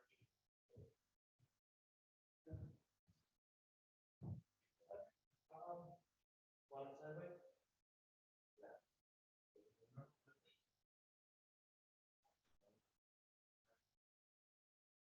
Those directions, which ones you have to go to when you have to go to them?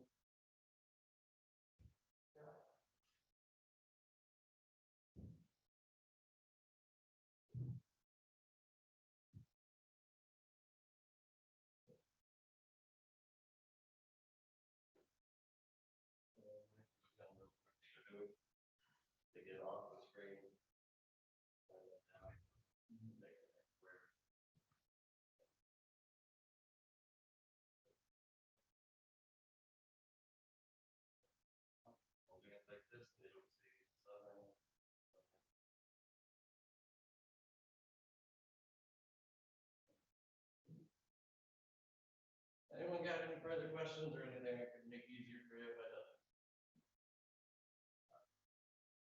Well, what are we gonna, he's gonna tell us what to click. He will tell you what to click.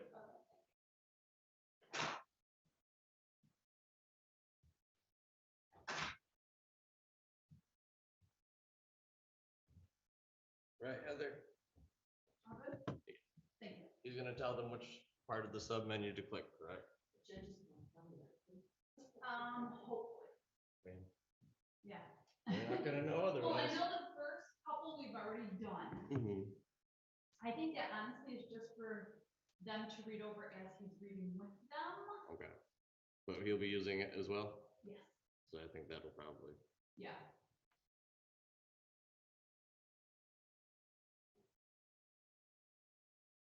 So if I had to direct them to the first one, would you want to say elements of crime charge? Then yes, yeah, I think so, yeah. Kind of interesting. One of them that I was on last week, the guy went to a stop sign. And I guess they had, you know, poisoned themselves. And cops saw the guy stop sign. And he had dropped it.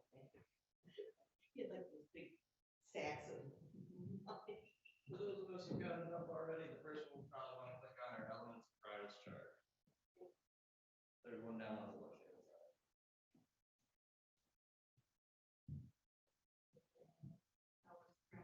Yep.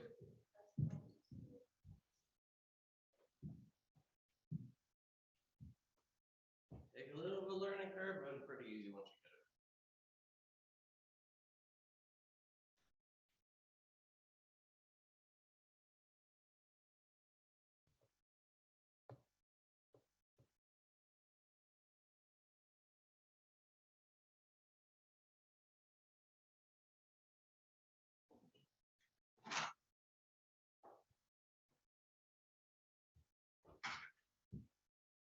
We're just trying to figure out where we are. Because we have them right now on the elements of crime. We'll get back to the, yeah, that's what I'm looking Yeah. for. Yep. Or are we still on procedural? I gotta follow along. Yeah, we're right here. We're still on procedural instructions on page 2. Yep.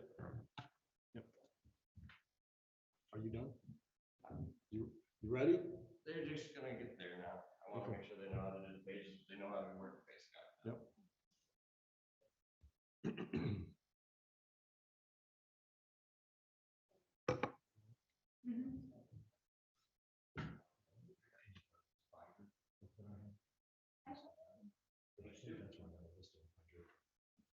Yeah, don't use the page tab at the top, it appears to not working. Yeah, just swipe the screen down.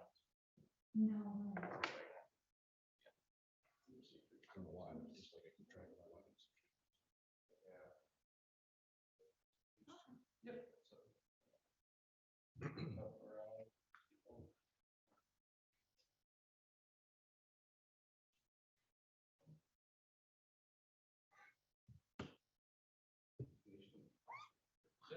Anyone else having struggles? Even for me. And once again, folks, if that's distracting, don't worry about it. Don't worry about it. We all take information in differently.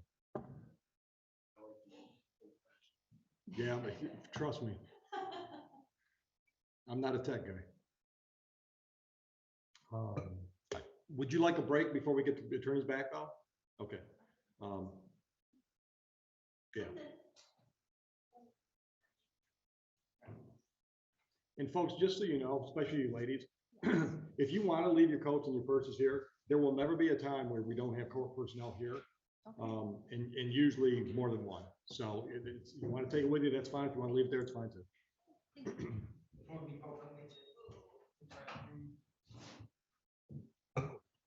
Good. All right, thanks, Fred. Appreciate it. Thank you.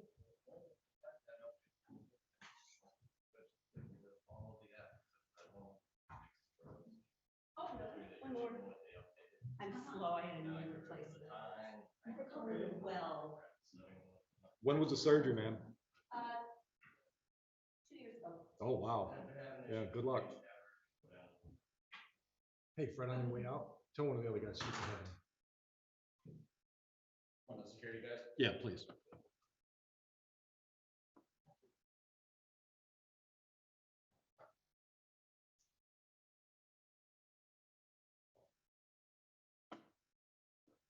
Oh my God, Betty White's cause of death revealed. Like, Yeah, who cares? You know? she was 99. Yeah, what are you gonna tell me? She was murdered? The sad one is Bob Saget. Did you see that? Yeah.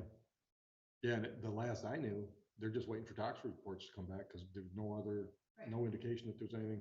Yeah. Yeah, she died from a stroke. Mhm.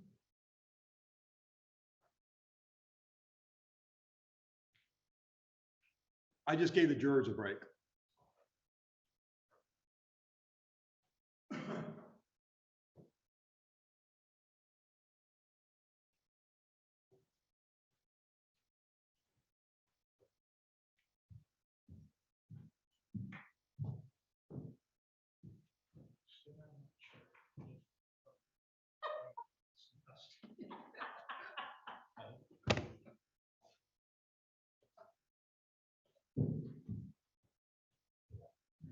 Did you just trip? No, I don't. Okay. Oh.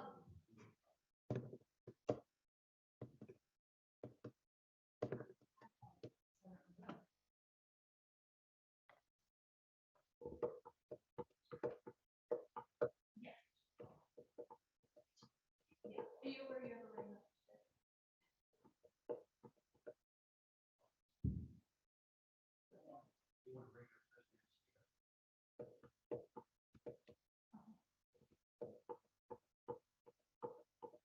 Yeah, he's another company. So this does bring great. Hey, Jamie, do me a favor, give Bowditch your heads up. I'm sorry? Give Bowditch your heads up. Okay. Do we have any?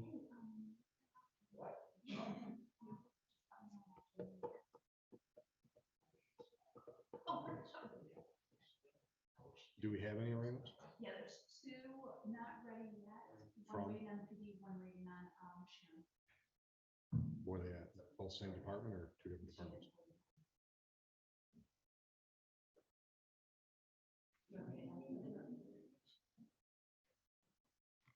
Sure. Ask her if she doesn't mind. I mean, otherwise we'll just wait until we take a break and we'll squeeze them in.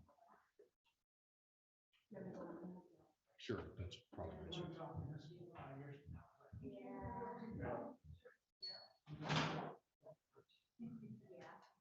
Mr. Bowditch, I just gave the jury a chance to use the restroom, then we'll get started again.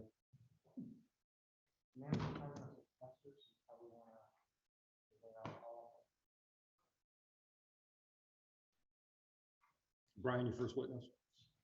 The lady, in the hallway. The civilian? Kevin, what's her name? But I gotta stand up when they walk back. Marley Allen. Ellen? Allen. Miss Allen?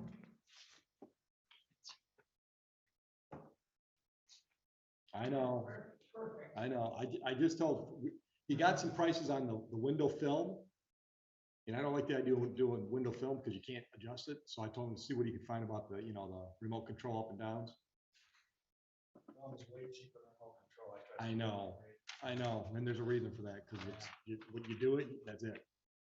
Although I think I had my, the GFL, the best stuff I could buy on my windows for about 12 years, and it just Fell apart. like, pull it all up. Might be one here over here.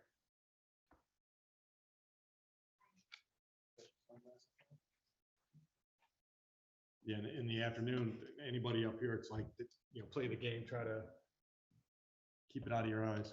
Jeremy have a question, but, yeah. Jeremy have a question, but, yeah. Questions here. Oh, I'm pretty loquacious. I might keep us here all day. Judge, this is a breath of fresh air. I'm like, my tail's wagging. I just have people to talk to that I don't see every week. No offense, Caitlin. I gotta say, it is kind of cool that I'm involved with the first case inside of the building. First real one. We've had a couple mock trials, but this is the first real one. Is there any way I can get like a transcript or recording of it? I don't know if I don't think my wife's gonna believe me. All you gotta do is pay her for it. How much? How much is It's by the page. Well, if you want a transcript, tell him not to talk so much.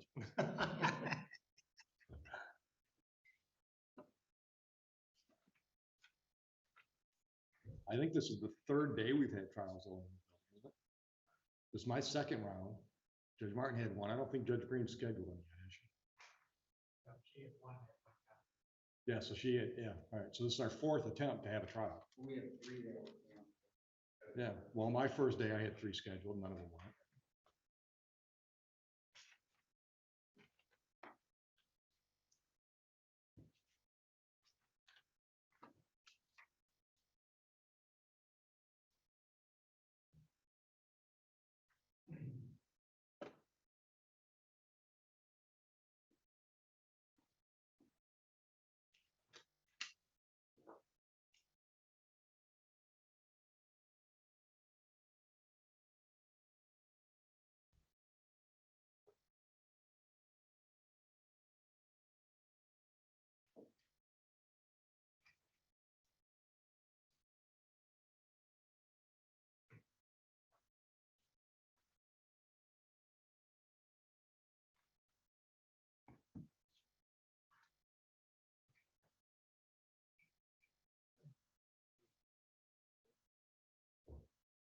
Oh, yeah.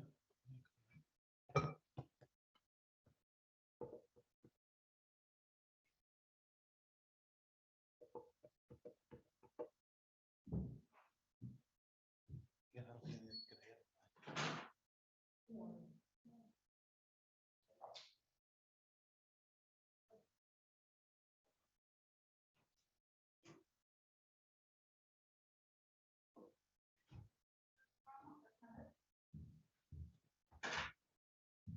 And that's the old one.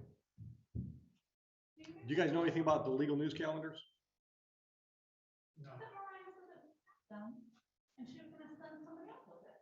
Yeah, we'll have to check it out. I assumed when I saw it like this, that it was in one. Yeah. Yeah, it's an old one. We got them? Thanks.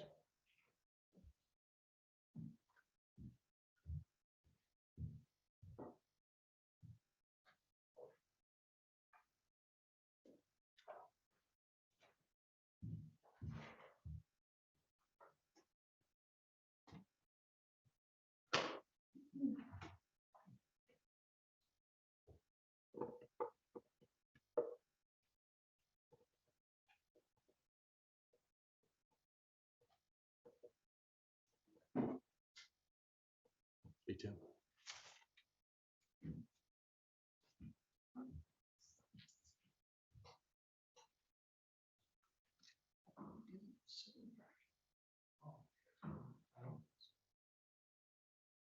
So we don't even mention.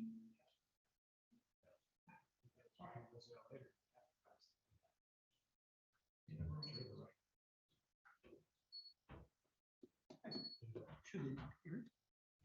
I'm not gonna. That's getting worse. Usually, yeah, the same one before, wasn't it? Yeah, but usually. Adjust this. I'm gonna ask. Yeah, that's fine. Your Honor? Yes. Judge?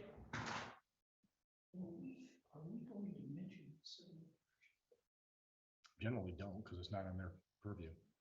The question was, are we gonna mention civil infraction? I usually don't. I thought it doesn't really impact on. They're not making a decision. I think it's just more prejudicial than probative. Yeah, I didn't plan on presenting on it. Yeah. Usually what I've done is after they're all done, we'll deal with that. I mean, I can't imagine that I'm not gonna hear everything I need to hear from the witness stand to make a decision on a formal hearing, but if we have to, we'll do that. Does that work? We would like the ability to present on that, because I hadn't planned on No, that's fine. getting it all into that. That's fine. I just think it muddies the waters with the jury.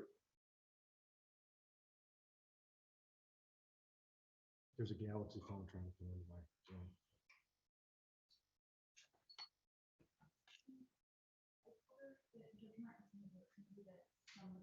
Just removing them, bring them, bring them. I clicked this.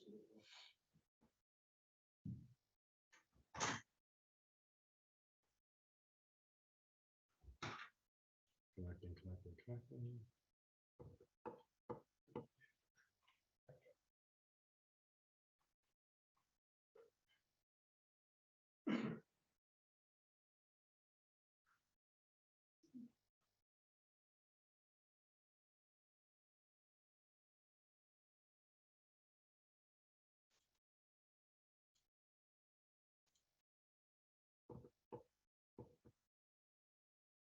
Sometimes, outside of push that half cylinder. Oh, the cylinder's up. Yeah, sometimes if you push that, you can't access it from inside. You know what I mean?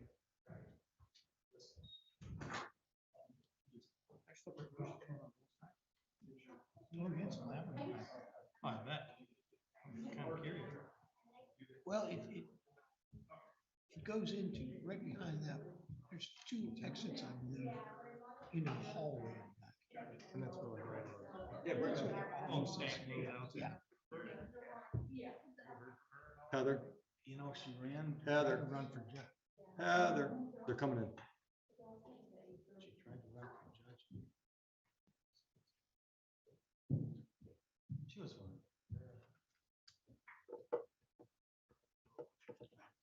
The only two laws is a cop and prosecutor.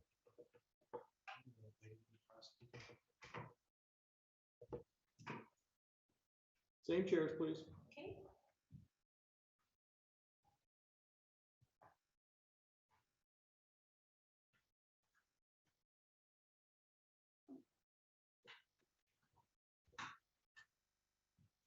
Joe, stay right there. I'm gonna swear you in too. All right, have a seat. Raise your right hand. Do you swear that you will, to the best of your ability, to keep sworn jurors in some private place, that you will not allow anyone to speak with them, and that you will not speak with them except under the court's order, and specifically, you will not ask them if they have reached a verdict, and until they are discharged, you will not communicate to anyone the state of their deliberations or the verdict they have agreed upon? I do. Thank you. All right, not you, that wasn't for you. Oh, that's- I'm sorry, I wasn't very clear. I wasn't very clear. That's like I truck. heard you first thing, but I just thought we were I'm sorry. No, that was that was the oath for the court officers. We're very honest. We're All right. honest group, sir. All right. Okay, so There you go. So we're almost to the good stuff where we're gonna have some testimony. But I've got to read some more to you. Some of this stuff you've already heard in the preliminaries, and there's a lot of redundancy, and the idea is the important stuff, you hear it more than once, so hopefully it sticks in. So bear with me while I read. I will now explain some of the legal principles you will need to know and the procedures we will follow in this trial. A trial follows this procedure. First, the prosecutor makes an opening statement where he gives his theories about the case. The defendant's lawyer does not have to make an opening statement, but he may make an opening statement after the prosecutor makes his, or he may wait until later. These statements are not evidence. They are only meant to help you understand how each side views the case. To prove the charges, the prosecutor must prove the following beyond a reasonable doubt. The elements aren't there. You have to go back up, go out, go all the way up, Yeah, we gotta fix that. yeah, go all the way up, and then click the elements. We gotta do that so it's a plug and play. Bear with me, folks. I told you this first shot with this system. All right, excuse me. The prosecution, no, that's not it either. The elements. No, that's not what's under that. Oh, there we go. I clicked the wrong one. That's on me. All right. Referencing the crime of driving while license suspended or revoked. The defendant is charged with the crime of driving while his operator's license is suspended or revoked. To prove this charge, the prosecutor must prove each of the following elements beyond a reasonable doubt. Once again, if you're trying to follow along, this is under the tab that says elements of the crimes charged. First, that the defendant operated a motor vehicle. To operate means to drive or have actual physical control of the vehicle. Second, that the defendant operated the vehicle on a highway or other place open to the general public or generally accessible to motor vehicles, including any designated parking area.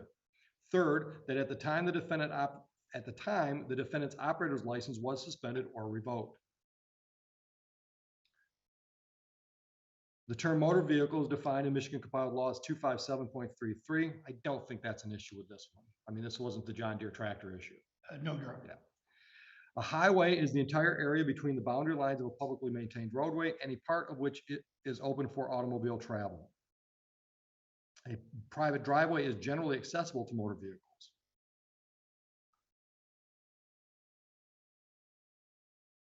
Let's see. Jumping down to Michigan Vehicle Code, where it talks about 257.618, accidents, damage to vehicles, stopping required, reporting to police agency or officer.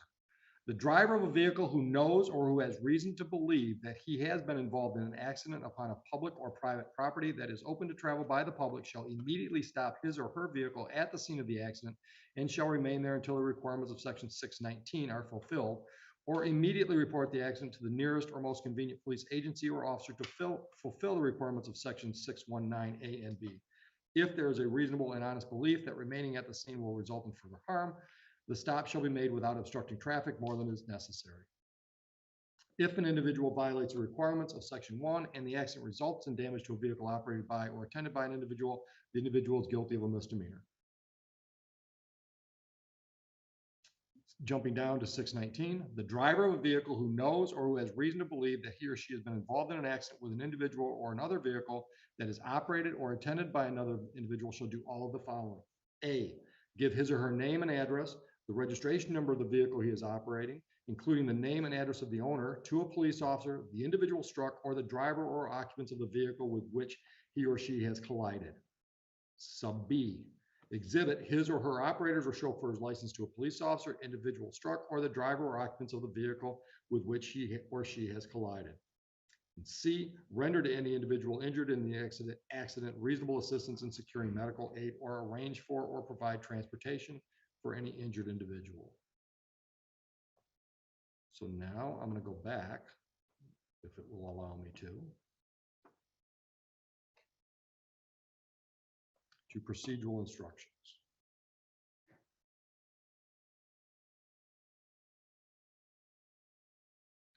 The prosecutor presents his or her evidence. The prosecutor may call witnesses to testify and may show you exhibits like documents or objects. The defendant's lawyer has the right to cross-examine the prosecutor's witness. And I should have done this. If you're following along, this is under trial procedures, and I'm now moving into paragraph 5. After the prosecutor has presented all his evidence, the defendant's attorney may also offer evidence, but does not have to. By law, the defendant does not have to prove his innocence or produce any evidence. If the defense does call any witnesses, the prosecutor has the right to cross-examine them. The prosecutor may also call witnesses to contradict the testimony of the defense witnesses. After all the evidence has been presented, the prosecutor and the defendant's lawyer will make their closing arguments. Like the opening statements, these are not evidence. They are only meant to help you understand the evidence and the way each side sees the case. You must base your verdict only on the evidence. You have been given a written copy of the instructions. Well, you've given a tablet. You may refer to them during the trial. Since no one can predict the course of a trial, these instructions may change at the end of the trial, and at the close of the trial, I will provide you your tablets so that the final instructions are there for your deliberations. Moving on to function of court and jury, paragraph 1. My responsibilities as the judge in this trial are to make sure that the trial is run fairly and efficiently, to make decisions about evidence, and to instruct you about the law that applies to this case. You must take the law as I give it to you. Nothing I say is meant to reflect my own opinions about the facts of this case. As jurors, you are the ones who will decide this case. Your responsibility as jurors is to decide what the facts of the case are. This is your job and no one else's. You must think about all the evidence and all the testimony, and then decide what each piece of evidence means and how important you think it is. This includes how much you believe what each of the witnesses said. What you decide about any fact in this case is final. When it is time for you to decide the case, you are only allowed to consider the evidence that was admitted in the case. Evidence includes only the sworn testimony of witnesses, the exhibits admitted into evidence, and anything else I tell you to consider as evidence. Moving to page 4. It is your job to decide what the facts of this case are. You must decide which witnesses you believe and how important you think their testimony is. You do not have to accept or reject everything a witness says. You are free to believe all, none, or part of any person's testimony. In deciding which testimony you believe, you should rely on your own common sense and everyday experience. However, in deciding whether you believe a witness's testimony, You must set aside any bias or prejudice you have based on the race, gender, or national origin of the witness. There is no fixed set of rules for judging whether you believe a witness, but it may help you to think about these questions. Was the witness able to see or hear clearly? How long was the witness watching or listening? Was anything else going on that might have distracted the witness? Does the witness seem to have a good memory? How does the witness look and act while testifying? Does the witness seem to be making an honest effort to tell the truth, or does the witness seem to evade the questions or argue with the lawyers? Does the witness's age or maturity affect how you judge his or her testimony? Does the witness have any bias or prejudice or any personal interest in how the case is decided? Have there been any promises, threats, suggestions, or other influences that affect how the witness testifies? In general, does the witness have any special reason to tell the truth or any special reason to lie? All in all, how reasonable does the witness's testimony seem when you think about all the other evidence in the case? The questions the lawyers ask the witnesses are not evidence. Only the answers are evidence. You should not think that something is true just because one of the lawyers asks questions that assume or suggest that it is. I may ask some of the witnesses questions myself. These questions are not meant to reflect my opinion about the evidence. If I ask questions, my only reason would be to ask about things that may not have been fully explored. During the trial, you may think of an important question that would help you understand the facts of this case. You are allowed to ask questions. You should wait to ask the question until after the witness has finished testifying and both sides have finished their questioning. If you still have an important question after this, do not ask it yourself. Raise your hand, write the question down, and pass it to the court officer who will give it to me. Do not show your question to the other jurors. And if you'll, actually, Mr. Fisher, if you don't mind, maybe Mr. Fisher and Ms. Noda, maybe you can hand steno pads to the people behind you, kind of pass those out so everybody has one. If you have a question, there is a question form in that notebook. So you can just write your question down, raise your hand, and I'll take it from there. If your question, excuse me, if your question is not asked, it is because I determined under the law that the question should not be asked. Do not speculate about why the question was not asked. In other words, you should draw no conclusions or inferences about the facts of the case, nor should you speculate about what the answer might have been. Also, in considering the evidence, you should not give greater weight to testimony merely because it was given in answer to questions submitted by members of the jury. If there's a question submitted, the way I handle it, if the question's submitted, both the attorneys will have a chance to look at that question, then I'll call them up for a sidebar and we'll have a discussion. If after that discussion I decide that it will be read or maybe tweaked a little bit so it's possible to present it, then I'll read that question to the witnesses. If I decide after that conversation with attorneys that that question is not appropriate, at some point at the end of the trial, I'll explain to you why that decision was made. But in the moment, I'm just going to say that's not an appropriate question. We're going to move on. If you cannot hear excuse me, if you cannot hear what a witness or lawyer says, please raise your hand immediately and ask to have the question or answer repeated. During the trial, the lawyers may object to certain questions or statements made by the other lawyers or witnesses. I will rule on these objections according to the law. My rulings for or against one side or the other are not meant to reflect my opinions about the facts of the case. Sometimes the lawyers and I will have discussions out of your hearing. Also, while you're in the jury room, I may have to take care of other matters that have nothing to do with this case. Pay no attention to these interruptions. You must not discuss this case with anyone, including your family or friends. You must not even discuss it with the other jurors until the time comes for you to decide the case. When it is time for you to decide the case, I will send you to the jury room for that purpose. Then you should discuss the case among yourselves, but only in the jury room and only when all the jurors are there. When the trial is over, you may, if you wish, discuss this case with anyone. If I call for a recess during the trial, I will either send you back to the jury room or allow you to leave the courtroom on your own and go about your business. But you must not discuss this case with anyone or let anyone discuss it with you or in your presence. If someone tries to do that, tell him or her to stop and explain that as a juror, you are not allowed to discuss the case. If he or she continues, leave and report the incident to me as soon as you return to court. That's where the court officers become your conduit. You must not talk to the defendant, the lawyers, or the witnesses about anything at all, even if it has nothing to do with this case. It is very important that you only get information about this case in court when you are acting as the jury and when the defendants, excuse me, the defendant, the lawyers, and I are all here. Next thing is, I alluded to earlier as well. Do not go to the scene of the alleged crime. Do not investigate anything about the case on your own or make any experiments. Do not search the internet on your phone to assist in understanding the evidence of this case. You may take notes during the trial if you wish, but of course you don't have to. If you do take notes, you should be careful that it does not distract you from paying attention to the evidence. When you go to the jury room to decide your verdict, you may use your notes to help you remember what happened in the courtroom. If you take notes, do not let anyone except the other jurors see them. And if you're taking notes, if we take a break, just put your notepad on your chair. It'll be right there when you get back. You can see that we've chosen a jury of 7. After you've heard all the evidence and my instructions, we will draw lots to decide which one of you will be dismissed in order to form a jury of 6.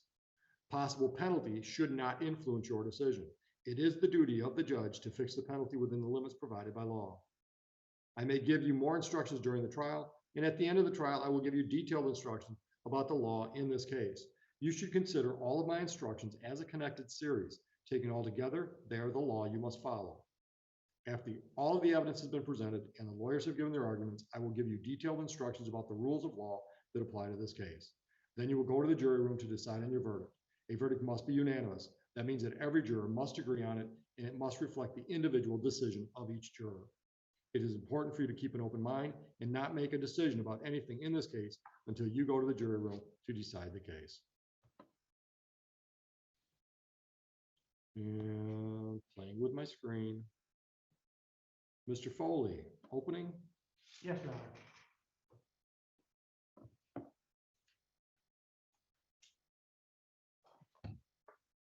I was hoping that time.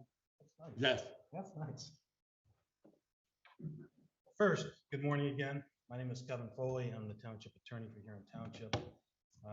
With the judge and Mr. Bowditch, I do want to thank you for your service. It's important to not only people of the township, but certainly Mr. Radke.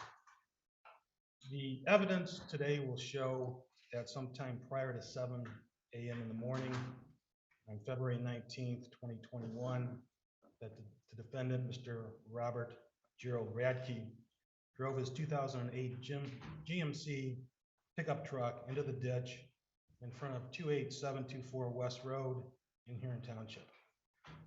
Now, it's not a violation of law to drive your pickup truck or anything else into a ditch. Thank you. However, it is against the law to not report that vehicle accident and leave the scene of the property damage incident, which the evidence will show Mr. Radke did. He did not report, he left. Although Mr. Radke knew that he had been in an accident, he left the scene without either waiting for the police or contacting the police, which the statute requires that the court went over with you and that be on your tablet. The evidence will also show that on the date in question, on February 19th, 2021, that Mr. Radke was operating his pickup truck on West Road in the township of Huron. His operator's license was suspended by the Secretary of State. That is in evidence. We will publish that to the jury in our case in chief. We have the certified copy from the Secretary of State. So on evidence was shown on February 19th, he was a suspended driver, driving in the township of Huron, putting his truck in a ditch and taking off. At the conclusion of the evidence, we will ask you to so find and to find Mr. Radke guilty of those offenses. Thank you. Mr. Bowditch, opening now or later? Oh, Your Honor, I'll take advantage of the opening now. Okay. Get up for you, Mr. Bowditch. Oh, thank you, sir. Ladies and gentlemen, I don't think I need the microphone. Ladies and gentlemen, the judge explained to you about reasonable doubt. And that's what this is all about today. A doubt, if you have a doubt as far as the way something happened, we consider it reasonable, because the reason we chose you 7 citizens was because Mr. Foley and I and the judge all considered you reasonable people. So the first part of your responsibilities today have been met. You got 7 reasonable people. Now, as you hear the prosecutor's testimony through their witnesses, if you believe that everything happened exactly the way they're testifying, then they're really easy. But as they're testifying, and as you hear Mr. Radke testify, which you will, if you think That, ladies and gentlemen, is doubt. And if you have that doubt, then you carry it into the jury. And then you discuss with all the other individuals if they have that same doubt. If they do, you must overcome all of that before you can find Mr. Radke guilty. Because the standard says that you must decide beyond a reasonable doubt. Every word in the law means something. They could have said you could decide if you don't have a reasonable doubt. But instead, they use the word beyond. Beyond means in furtherance. So it's not only whether there's a it could happen, but you have to go beyond that because the law dictates. So you must be relatively certain in your own minds it happened exactly the way it's being testified to. Or then you have doubt. And you must overcome that before you can find it. I will thank you in advance for your kind attention. Thank you, Judge. You're welcome. Ready for a witness? Yeah, Judge.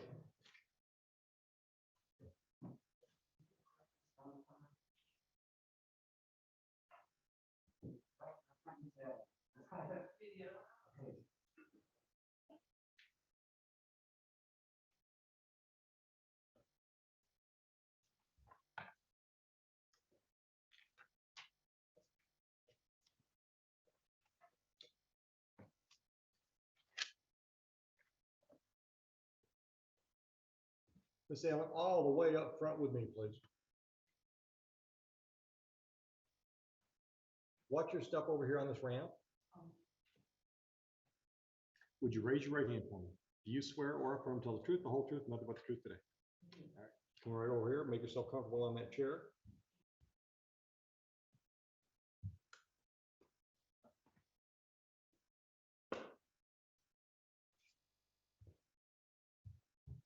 Mr. Foley, your witness. Ms. Allen, could you state your name and spell it, please, for the record? Yes, Marilee R. Allen.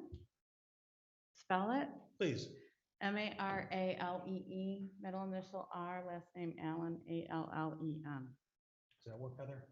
Okay. Hey, ma'am, can you tell us your address, please? 28724 West Road, New Boston, Michigan. Okay, in New Boston, Michigan, that's in Huron Township? Yes. Or is Huron Township, depending on your perspective. And on February 19th, 2021, about what time did you wake up that morning? I want to say it was probably around close to 8 o'clock, somewhere in there. Okay, and was there something in your yard that wasn't there the night before? Yeah, yeah. And ma'am, what was in your yard that wasn't there the night before? There was a truck in our ditch. Okay, and can you describe the ditch for the jury? It's, it can swallow a whole vehicle, a pretty large vehicle. Our ditches are very deep. Okay, and is the road there in front of your home, is that paved or unpaved? It is a dirt road. Okay. And do you remember what kind of vehicle it was? A pickup truck, like a 4x4. Okay, and specifically in your ditch, where was it in the ditch? The ditch that is in front of our house, it would be like right in the center between, I want to say between the two culverts. We have two pieces of adjoining property, so we have two driveways. So it was in between the two driveways. Okay, and for the jury, a culvert is a way over the ditch for your driveway. Yes, yep, it's your driveway approach. Had you ever seen that vehicle before, Ms. Allen? No. And at some point that morning, did you approach the vehicle? Yes, I was worried because it looked like there was plastic hanging down, and I thought airbags went off. So I ran out there to see like if anybody was in there. I was worried. Okay, was anyone in the vehicle? No. And what condition was the vehicle in, ma'am? Well, like it was rusty on the hood. I don't know what do you mean by it was laying on the driver's side, kind of like this, kind of cockeyed in the ditch. Were the But airbags deployed? Yes.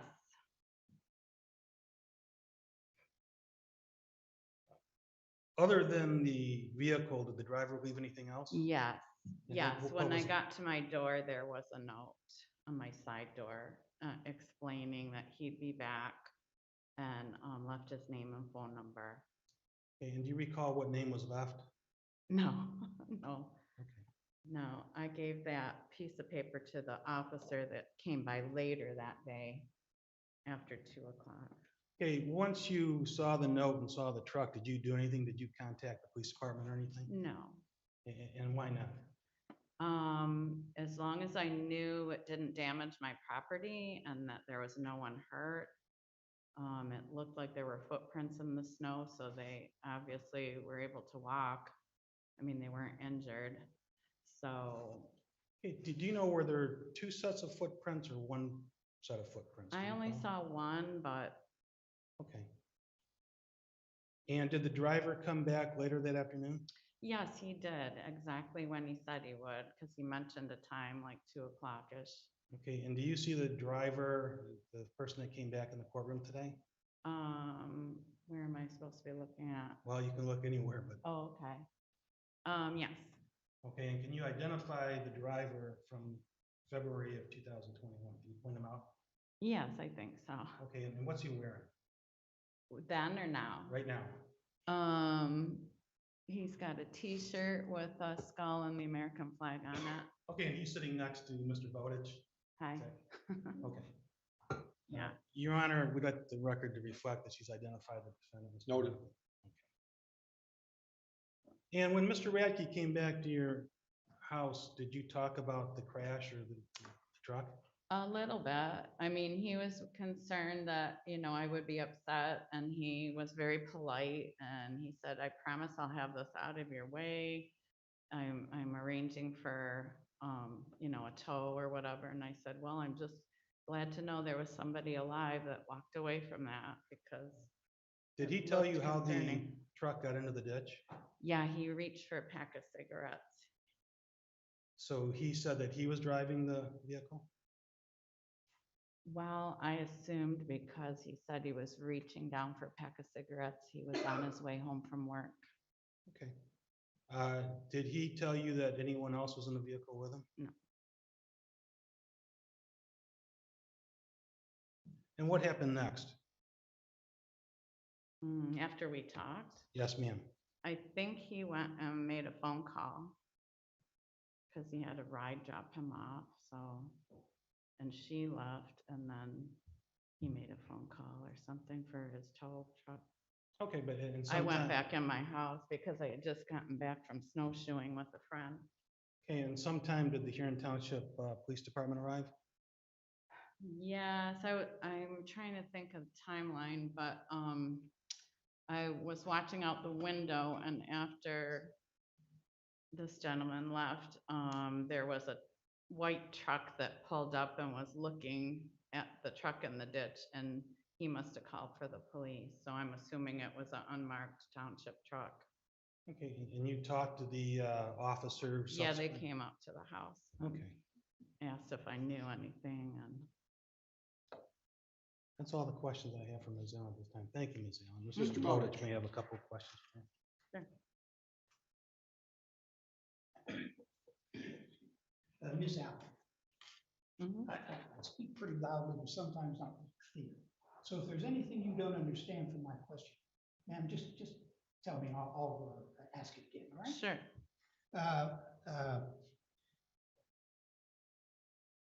When you woke up in the morning, ma'am, and you went and saw this vehicle in your ditch, Mhm. is that the first time you had ever seen that vehicle? Yes. And when you approached, there was nobody in it? No. So you never saw who was driving the vehicle? No. All right. And it did no damage to your property? No. All right. Now, you're claiming that it was snowing on that. Mm-hmm. That night it had snowed, yeah. Roads were snow covered, Yes. dirt roads are snow covered and things happen. Now, Do you know when the note was put on the door? I'm assuming shortly after he had mentioned it was 5:30 when he was driving home from work, so I imagine it's shortly And you after that. remember him specifically saying he was driving home from work? Yes. All right.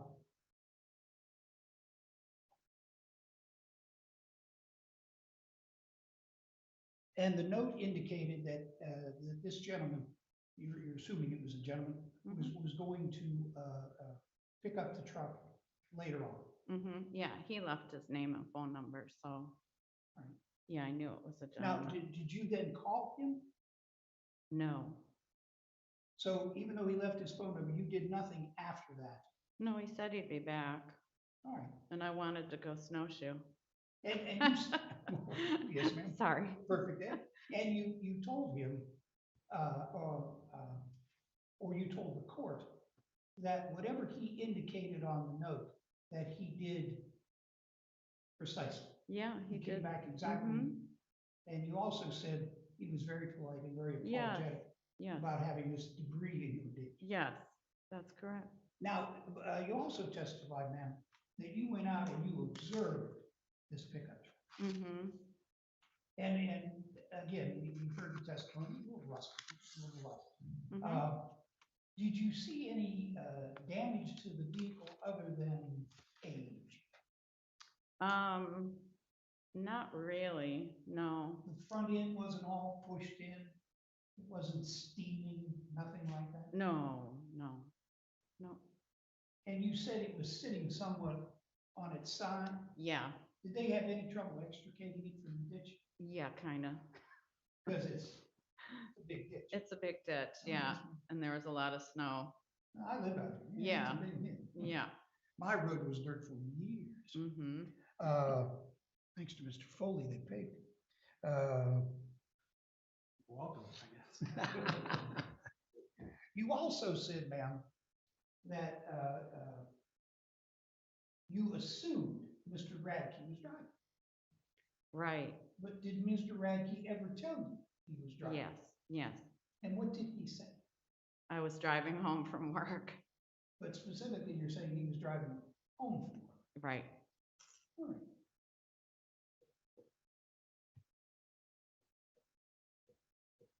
Now, when the officers came on the scene, now, was Mr. Radke there? No. Mm-mm. What time did the officers arrive? Do you remember? I know it was after 2, because it wasn't that much longer after Mr. Radke left to go arrange his tow. So they only missed each other by a few moments? Maybe a half hour. All right. Yeah, something like that. All right. 1 second. Mhm. All right. Thank you, ma'am. I have no further questions. You're welcome. People have no further questions, that's what it's, John, I think. Can we excuse Miss Allen? We can. Thank you. Yes, sir. Miss Allen, thank you so much for your time. Watch your step on Thank the you. ramp. Good luck. Thank you. You're welcome to stick around if you'd like to.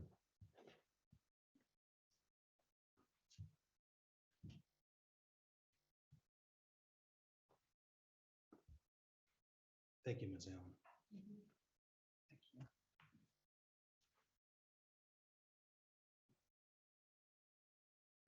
Thanks, Dean. Your Honor, the people who called dispatcher Amanda Ayat.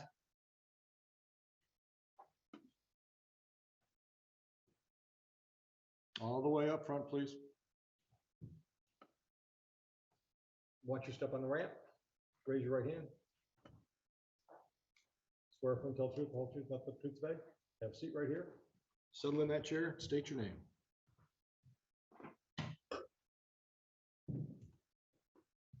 Name is Amanda Hyatt. Okay, and Ms. Ayat, I'm gonna have to ask you to keep your voice up because we have masks and I know talking with you before you don't project well, so if you can keep your voice up. And Ms. Ayat, how are you employed? I'm a dispatcher at Huron Township Police Department. And how long have you been a dispatcher for the Huron Township Police Department? Over 2.5 years now. And Ms. Ayat, were you on duty on February 19th, 2021? Yes. And what shift were you on? Days, Okay, and what specifically is day shift for dispatch? 7 AM to 7 PM. You work 12-hour shifts? Yes, And did you take a call that day relative to a vehicle in a ditch? yes. Okay, and what was that call? There's a vehicle in a ditch, on West Road. Okay, do you know who that call was from?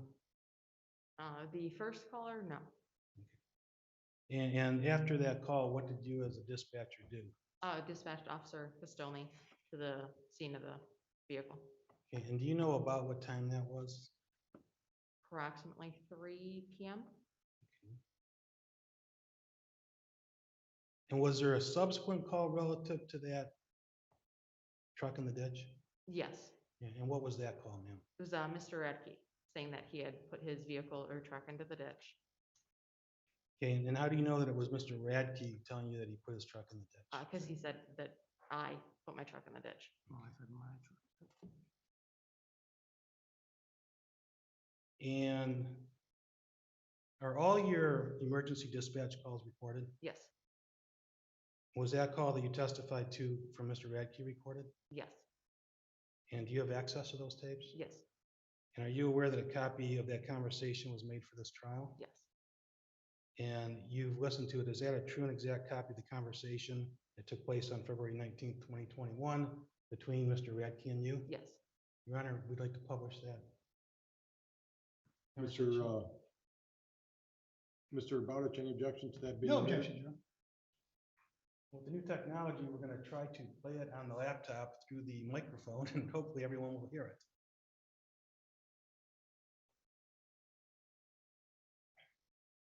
Yes, I put my truck in the ditch earlier and I was called and told that the cops were taking it.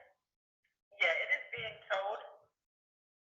I mean, I talked to the homeowner, she was okay with everything. It happened this morning and I'm in the process of getting a truck now to come out and get it.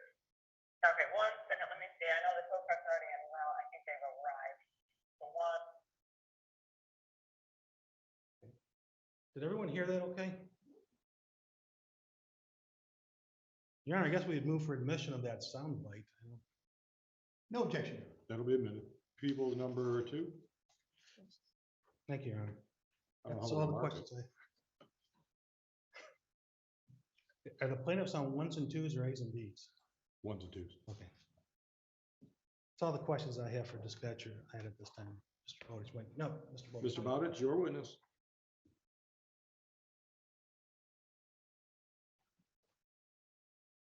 Your Honor, I don't believe I have any questions. Okay. You can step down. Is she free to leave? From my perspective, she is. Yes, Your Honor. Thank you for your time. Enjoy your day. Nice to meet you.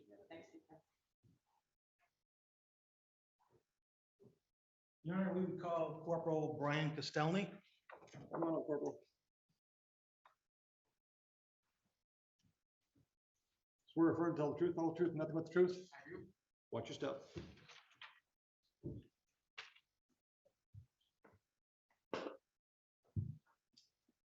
Corporal Castelny, can you state and spell your name, please? My name is Corporal Brian Castelny. It's going to be B-R-I-A-N. My last name is going to be K-O-S-T-I-E-L-N-E-Y. And kind of a dumb question, but how are you occupied? I'm a Corporal? police officer with Huron Township since 1999. And just briefly, what are your duties as a police officer with Huron Township since 1999? They varied over the years, but right now I'm just assigned to road patrol, which is handling calls out in Huron Township on road duty. Were you on road duty on February 19th, 2021 at approximately 3 p.m.? Yes, And were you in a fully marked police vehicle? yes, And at about that time, you dispatched the scene of a motor vehicle accident? yes, And was that within Huron Township? yes. And where was the accident, Corporal? 28724 West Road. And can you describe West Road? Is that a paved road, unpaved road? Dirt road, county road. And when you arrived, could you describe what you found? There was a pickup truck facing westbound on West Road, and it was between Inkster and Middlebelt, and it would have been on the north side of the road in a large ditch in front of that residence. And did you investigate the vehicle? Yes. And was there any damage to the vehicle? Yes, I first observed all the airbags were deployed in the vehicle, including the side curtains and the driver's side airbag. There was damage to the front end. It wasn't significant damage, but the hood was kind of ajar on it, and maybe the bottom bumper cover was damaged. Where it struck the, I guess, the side of the culvert of the ditch, like where the ditch goes back up for the culvert. And did you make contact with the homeowner? Yes. And that was Ms. Allen who testified earlier? Yes. And did she provide you with a number that the driver had left? Yes. And did you contact that number? Yes. And who was it that you contacted, Corporal? I believe it was Mr. Radke. Did he indicate that it was Mr. Radke? Yes. Okay. Did Mr. Radke tell you what happened? He said that he was, I don't remember if he said he was driving to work or from work, but he said that he was driving and the truck went in the ditch. So did he say that he was driving the truck? Yes. Did Mr. Radke indicate that there was anyone else in the truck with him? Not at the time. Did Mr. Radke indicate that he was not driving, that someone else was driving his truck for him? It proceeded into that when I said that he'd be getting a citation. Okay, let's back up. So when first you spoke with him, he indicated he was driving the truck. Is that correct? Yes. At some time, did his position change? Yes. Okay, what did you say to him or with him that made him change that position? I told him I was going to issue a citation for leaving the scene of a property damage accident and for driving while license suspended. And after you advised him of that, did he decide that he was not driving the vehicle? Yes. And who did he tell you was driving the vehicle? He said, I do believe he said it was one of his friends or coworkers. I don't remember. I think it was a coworker, actually. Okay. And did you ask who that coworker was? I did. And did he tell you who it was? He said he would prefer not to say. At some point, did you verify the defendant's driving status? Yes. And on February 19th, 2021, what was the defendant's driving status? Suspended. And based on your investigation and discussions with Mr. Radke, what did you do? I went ahead and issued a citation for the driving while license suspended and for the leaving the scene of an accident, and I mailed it to him. I have no further questions of the corporal. My apologies, Ron. No problem. Mr. Bowditch, questions for the corporal? Yes. Corporal, did you write a report on that day? Yes, I did. And was the report accurate on that day? I believe so. Do you have a copy of that report? I do on the desk over there. The officer, see a copy of it?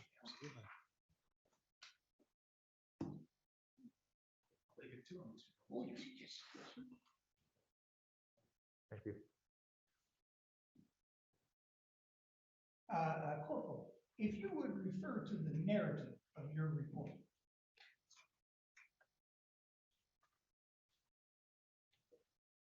Can you find in the paragraph where you spoke to Mr. Radke, where you wrote down that he told you he was first driving the vehicle? I put contact suspect via TX, which means telephone. I called the listed number and made contact with the suspect. He advised he did not understand why an accident report needed to be made. He advised he did not have any insurance on the vehicle. I explained to him a report needed to be made due to the value of the airbags being deployed. He advised me only the driver's side airbag deployed from the accident. He advised the other airbags were just deployed by themselves in his driveway due to the cold. The suspect then told me that he was not driving the vehicle, but it was a coworker. When I asked for the coworker's name, he advised me he did not wish to provide me with that information. I advised him I needed to know who was driving the vehicle to complete a crash report. The suspect became agitated and kept asking why it had to be such a big deal. I told the suspect to return my call with the driver's information as soon as possible. Is that the section you're referring to? Yes, sir. So at no point did he tell you he was driving? I do believe when we started the conversation, he referred to it as as I. But you didn't indicate that in your report. Correct. All right. But you did indicate later in your report that he indicated to you that he wasn't driving. Correct. All right. Now you're assuming that it was because you told him that he was in trouble. Correct. All right. But that's an assumption. Correct.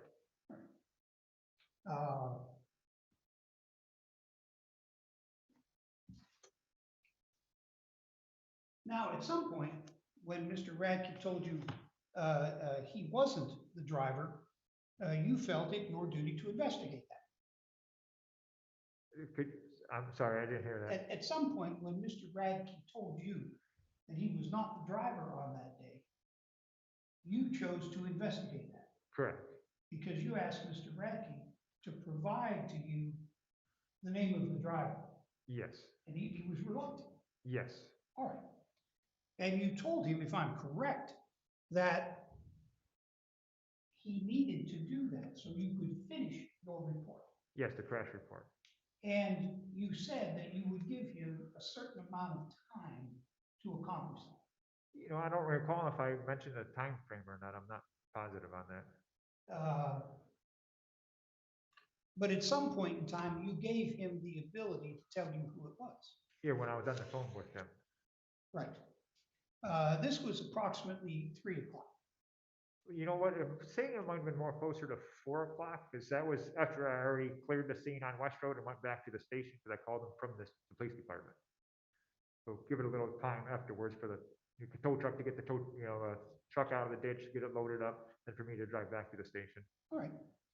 And then at some point in time, though, you did tell Mr. Radke to provide you information. Yes. Do you know what time, according to your report, you issued the citations? You know, according to my report, I issued them the following day. All right, and you had not heard from Mr. Radke? Yes, I did not.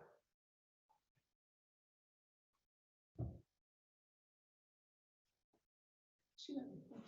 Yes, sir. I want to keep using my phone.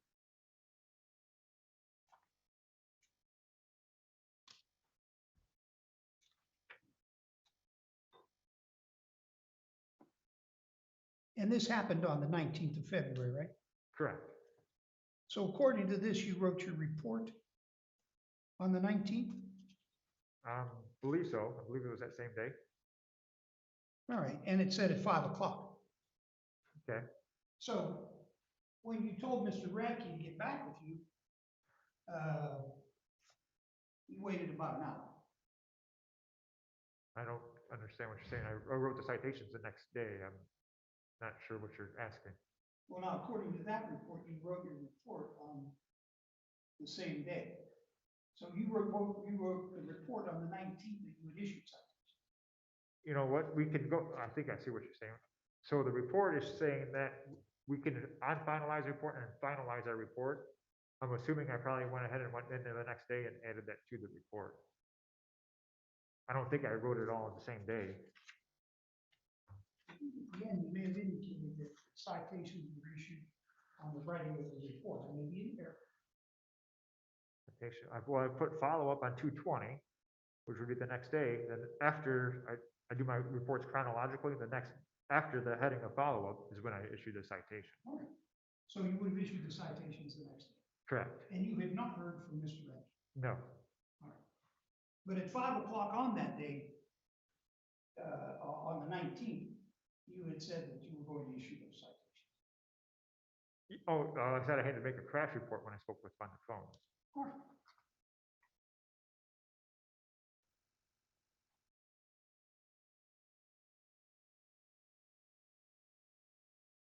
Now, officer, this is a silly question, but it must be asked. You never saw Mr. Radke drive that truck? No. No one that you know of ever saw Mr. Radke drive that truck? No. All right, thank you, officer. I don't have any further questions. Mr. Foley.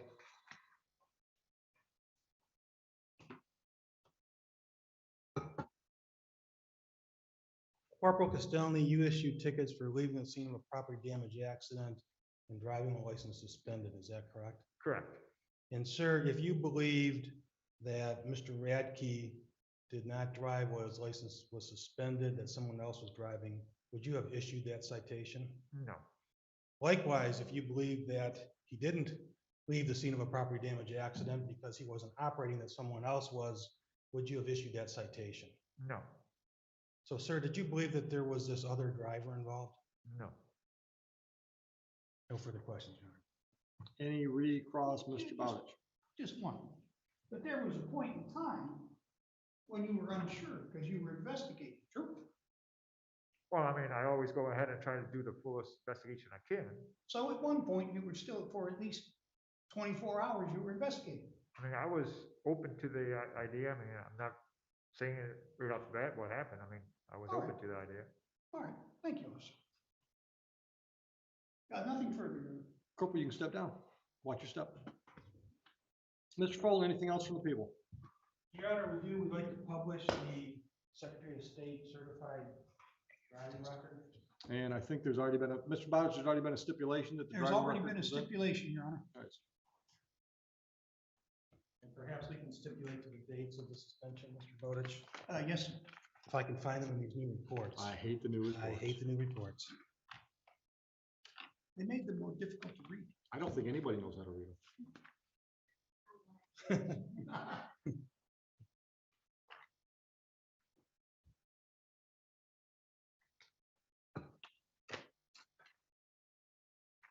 Okay, if you look at the final page, it has a failure to comply suspension on November 9th, 2020. And then an FCJ termination on April 13th, 2021. So he was suspended from November 9th, 2020 through April 13th, 2021. And this crash was in February of 2021. Agreed, Mr. Bowditch? Agreed, Your Honor. Thank you. You can publish. People rest. Mr. Bowditch?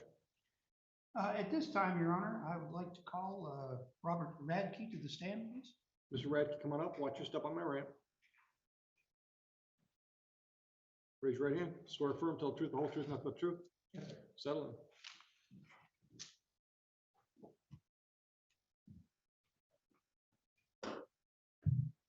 Sir, would you state your name for the record with the correct spelling of your last name? Robert Gerald Radke, Radtke. Mr. Radke, are you aware of the events that bring us to court today? Yes, On February 19th, where were you? Let's start in the morning. what time? As early as you could remember. I usually wake up around 4:15. At this time, I was getting a ride to work Now, So- why were you getting rides to work? because I didn't have a license. I see. And my truck had no insurance or plates on it at the time. Work was real shoddy due to, COVID and everything. All right, so you wake up at around 4. What time does your ride arrive? Usually right around 5 o'clock, right on the dot, usually. All right, and where do you work, sir?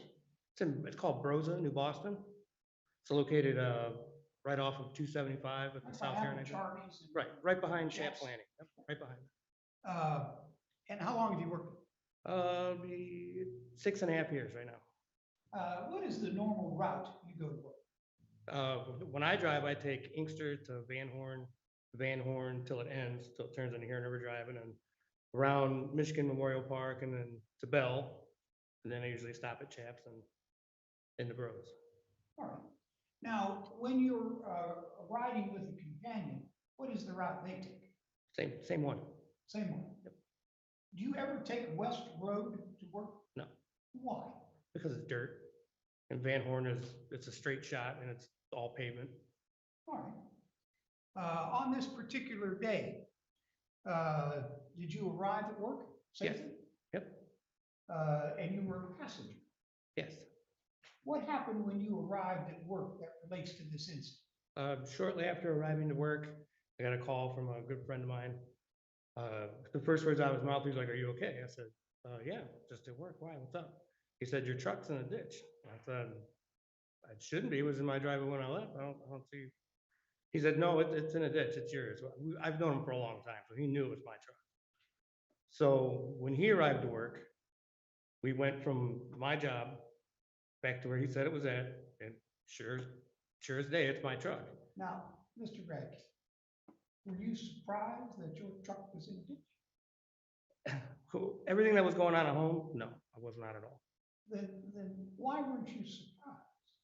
Because my wife's car was stolen a month before. I have a copy of the police report of that. And there was she had two roommates move into her room. We had a mess going on at home, just an absolute mess. Her friends had introduced her to drugs, and it was just. Were there it was awful. strangers living in your home? Yes. Well, Well, I was strangers- constantly throwing them out, and then I'd wake up and they'd be there, and then we'd argue, and yeah, it was a mess. All right, where were the keys for your truck? You know, I never checked the look, but in the cabinet, like right when you walk in our door, there's a cabinet. And that's where my spare keys was and my wife's spare keys. They were both in there. All right. Now, when you left your residence in the morning, was your truck there? Yes, right where it always was. All right. And what time was it when your friend called you and said your truck was in a ditch? Slightly after, just barely after 5:30. How long had you been at work at the time, if you remember? I don't know, maybe 10 minutes, 15 minutes or so. Not very long. All right. So then what did you do next, if anything? From where? You hear your truck's in the ditch, what did you do next? If anything? He took me back to where he said it was at, and yep, that's exactly what it was. My truck sitting there. And what did you do next, if anything? Went up to it, looked inside of it. There was no keys in it. Driver's side passenger, the driver's side airbag in the steering wheel, nor the one on the dashboard, neither one of those went off.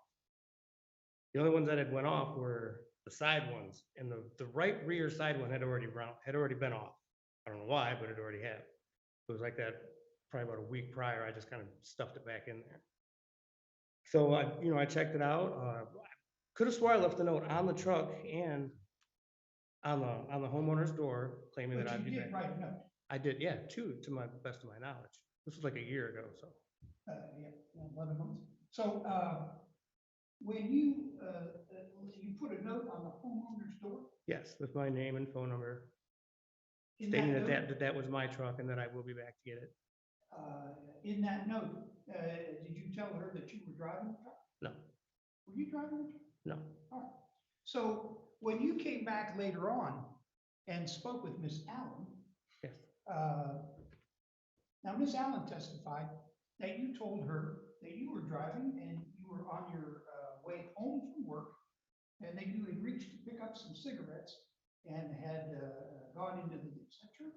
No, there must have been some sort of miscommunication because at that time I would have been on my way to work. And I've been on days for 6 years, never anything different. All right.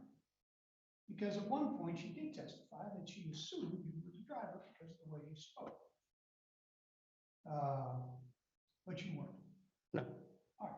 What happened next, if anything?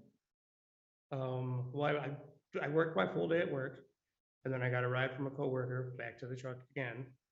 I spoke with the homeowner and let her know that I'd be back to get it. And I asked her if she assumed anything was damaged. She said no. I said, okay. So I started to go home. And then I got a call from my mom. I was actually walking. I started walking home. And I got a call from my mom as I was walking on Inkster Road saying that, they're going to tow your truck. Well, they're towing your truck. And I turned around and I'm like, I was just there. I don't understand. So what time do you believe you arrived at Miss Allen's?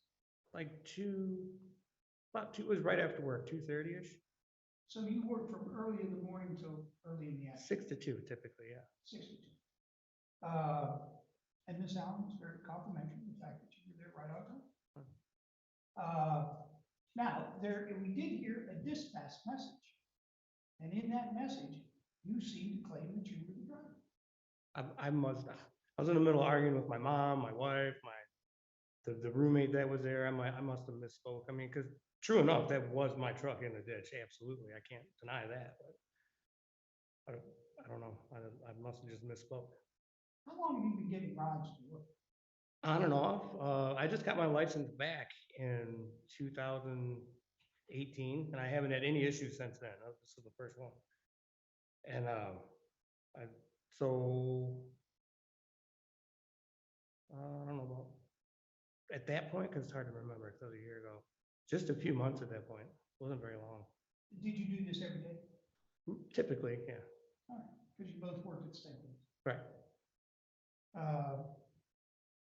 Mr. Radke, do you have any idea who was driving? I'm more than sure it was one of my wife's friends. More than positive, because my keys still haven't turned up. I put a couple kill switches on my truck so nobody can take it now, but Do you believe, not to get too personal, but do you believe at one time it might have been your wife? I did it first. I honestly did it first, but she's a bad liar, so I figured she would have came forward by now, because she's been clean now. I dropped her off in Illinois back in May, and she's been clean ever since then. And I know she is, because we work together. We're together all day, every day, so I know she is now. So she's successfully in recovery. Oh yeah, it's like a different person. Would that have been why you were reluctant to tell the police officers about the driving? At first, I really did think it was her, because I know that my keys were hanging on my belt, just like always, like my ID is in there, my social security card, my work ID, my mailbox key, my house, it's all on my keys. And I know that I had them, because I don't ever not have them.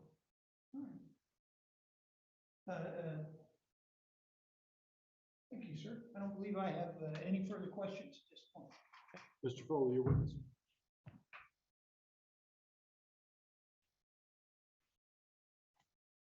Mr. Radke, how are you? I've been better. Why did you lie to Mrs. Allen? Ms. Allen, and tell her that you were driving the vehicle? I don't recall telling her that I was driving. I really don't. Why did you lie to dispatcher IOP when you told her you were driving the vehicle? I think I just meant to say my truck is in the ditch. I don't. You heard the tape, right? I did hear the tape. In the It was a tape, very in the stressful tape, you said, situation I going on." put my truck in the ditch, correct? Like I said, I heard what I said, but it was a very high stressful situation. I had a lot going on. Who are you now claiming you're almost certain was driving the vehicle? I have no idea. Like I said, I have copies of police reports where my wife's car was stolen just a month before. So sitting here today, you have no idea who took that truck with your keys and put it in the ditch, correct? If I knew, I would have reported it stolen. Okay, then how come when Officer Castelny asked you who was driving, you said, oh, it was a coworker, but I don't want to get them in trouble? I never said it was a coworker. I don't want to get them in trouble. I said I don't know who was driving. Whoever wasn't me. You testified that you had some troubles back in 2018, and that was your only driving concerns, correct? No, that's not. I've definitely had issues with my license. I didn't have a license for about 8 years or so. I got it back in 2018. Okay, and since 2018, this is the first incident? I had a ticket for expired plate, but that was it. Okay, and you didn't pay the ticket, so you were suspended, right? Again, there was an issue there. I'd given my wife the money to pay it. This is when we started to have issues. I'd given her the money to pay it, and she never did. You were suspended, correct? Yes, I was suspended. That's why I wasn't driving. And you didn't have insurance on the truck, is that correct? I did not, no. So sitting here today, the statements you made to Ms. Allen was a mistake. I never made that statement. You never told Ms. Allen that you were driving the vehicle? No. Okay, how about the 911? And she said that I was driving home from work when that was impossible. I would have been driving to work. How about the 911 call, the emergency dispatch, when you said, I put my truck in the ditch, that also was just a mistake? Yes, that was a mistake. Obviously I said that. Like I said, it was a high stressful situation. My mom was yapping at me, I was yelling at my wife. Isn't it true, Mr. Radke, I'm sorry, that you were willing to take responsibility until Corporal Castelny told you that if you were driving, you were getting a leaving the scene of a property damage accident and a suspended ticket? No.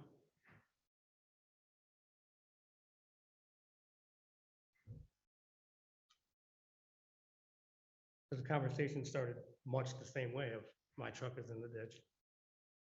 I'm sorry, did I ask a question for you to respond to? I apologize.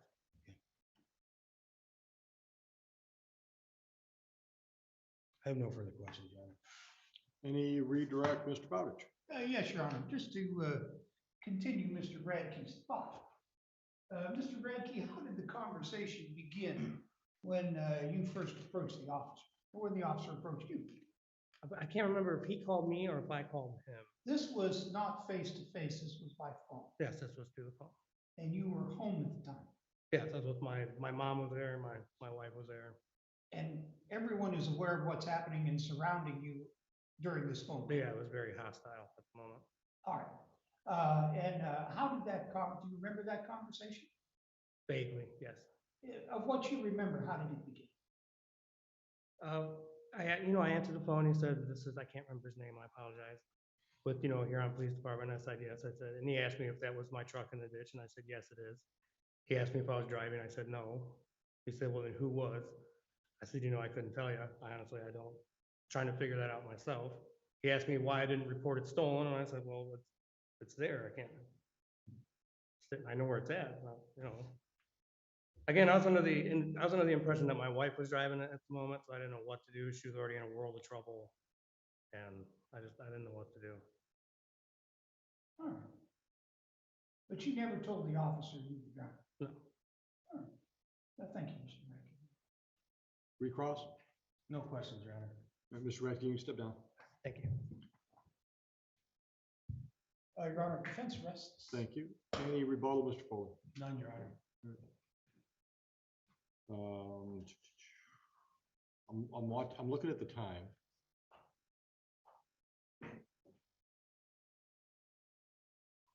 I suspect, just procedurally, this is what's going to happen. The attorneys get a chance to do closing arguments. Then the attorneys and I are going to have a conversation about final instructions. Sometimes the way the testimony comes through, certain jury instructions make sense to use, certain instructions don't. So we kind of fine tune the final instructions. Heather will upload, can't say that. Heather will upload those final instructions so you can see them on your tablet. And then I'll present those to you and send you into deliberation. I'm going to guess that we could probably have you ready to deliberate between 60 and 90 minutes from now. It's your call whether or not we break it off for lunch or if I just keep you working. Completely your call. If you want to have a chance, I'll let you go back and talk about it as a group, or if you want me to, I'll just kind of pull you right now and see what your thoughts are. Any preference? Yeah, if you're comfortable with it. If you'd like to just keep working so we can get you home at the end of the day as soon as we can, raise your hand. Okay, well, all right. So I'm assuming that means Mr. Pavlik might want to eat before you feel strongly both ways? Okay, all right. All right, so at this point, I'm going to let the attorneys do their closing statements. Then I'm going to give you a short recess while we hash out our final instructions. Well, actually, it'll be a little bit more than a short recess. We'll hash out our final instructions. I'll present those to Heather. She'll upload everything on the website. Then I'll bring you back in, read you those final instructions, and then send you back to make the decision. Okay? If we're okay with that time frame? Yep. Anybody need a break now? Closing arguments? Okay, gentlemen.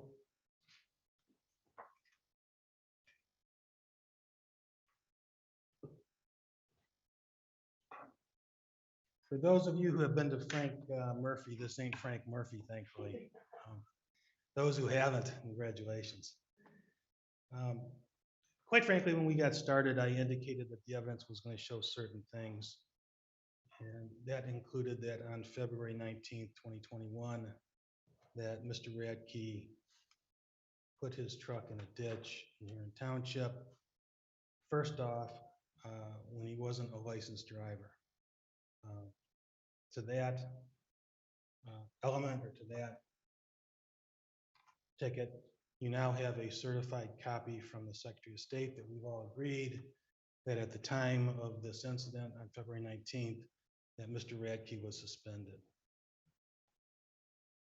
The judge will go over the elements with you, but basically, if you are suspended in Michigan and you operate a motor vehicle, that vehicle is operated on a open space or a highway, byway of the state of Michigan, and that your license is suspended, that you're guilty of driving while license suspended. So we have whether or not Mr. Radke operated, I guess is the real question. And that takes us to the leaving the scene of a property damage accident. And once again, I know that it's on your tablets there, but the requirement is that I need to show, as the people, that Mr. Radke knew or had reason to know that he was involved in a accident, that it occurred upon a private or public property, private property open to the public, like West Road, that he immediately stopped his vehicle at the scene and report it, or that he seek out and report it to police officers, giving his name and address and exhibiting his driver's license, which he didn't have. So once again, the elements to that, his truck's in the ditch. There was damage to it. The bags were deployed. The front of the vehicle was damaged. So once again, my burden, the main burden, is whether or not he operated that vehicle. And I guess whether or not he operated it comes down to whether you believe him when he spoke to Mrs. Allen, or Ms. Allen, whether you believe him when he called the emergency dispatch and said, I put my truck in the ditch, or whether you believe him when he talked to Officer Corporal Castelny and said I was driving the vehicle, or if you believe him today when he says, I wasn't driving, someone stole my truck, don't know who it is, don't have the keys, I wouldn't do that, I got rides all over. Well, you know, he told the corporal that a co-worker was operating his truck, but he only told the corporal that after the corporal told him, you're in trouble. You know, it is a big deal. You left the scene of a property damage accident, you're driving with a suspended license, this is a big deal for you. And then all of a sudden, well, I wasn't driving, some other guy driving.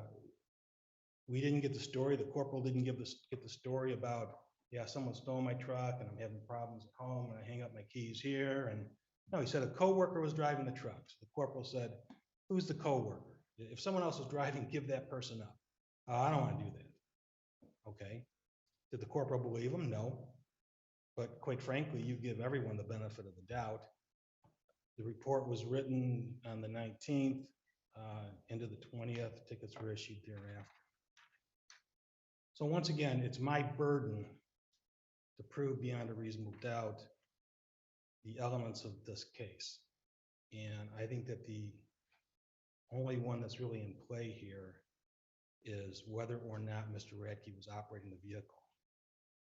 And quite frankly, I'm not going to convict him. He's going to convict himself because he told 3 different people that he was operating his vehicle and he put it in the ditch.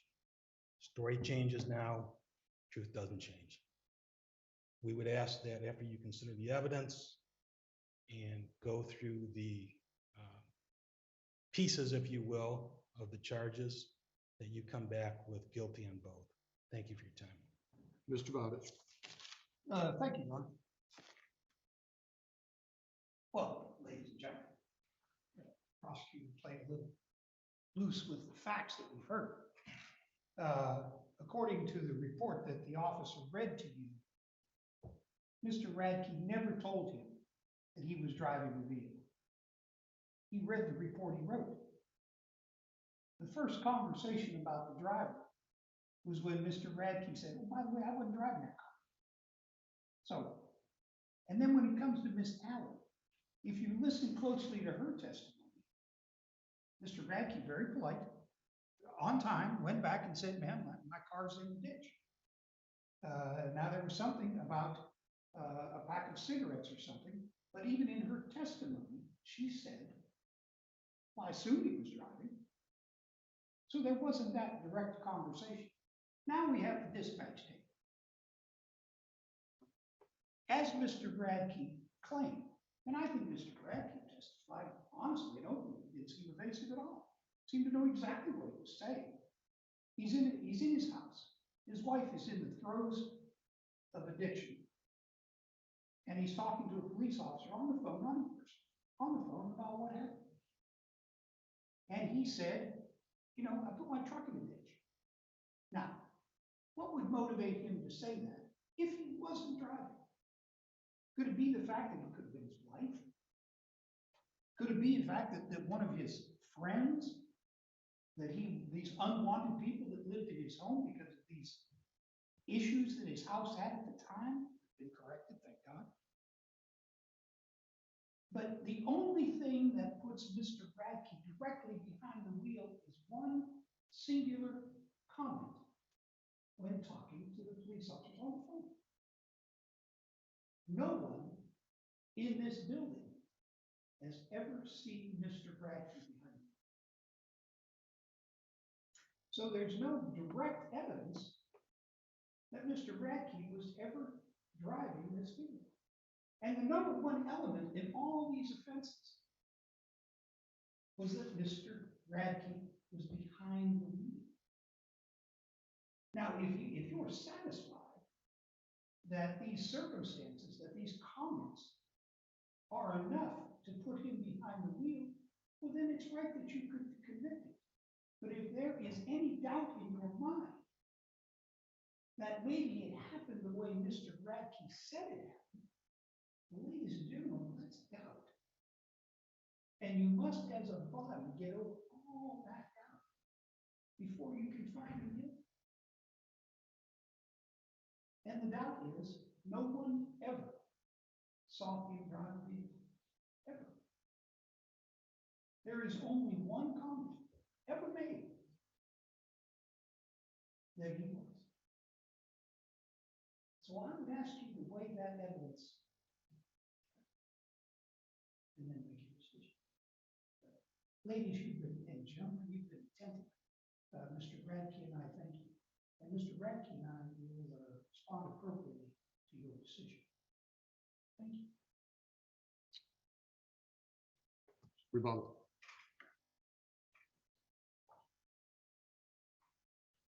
Thank you, Your Honor. I put my vehicle in the ditch. That's it. Mr. Radke put his vehicle in the ditch. He was operating. Thank you. All right, thank you, gentlemen. All right, so I'm gonna have the court officers put you in the deliberation room. We'll go over the instructions. We'll get those all ready for you as soon as we can. If you need anything when you're in there, just let the court officer know.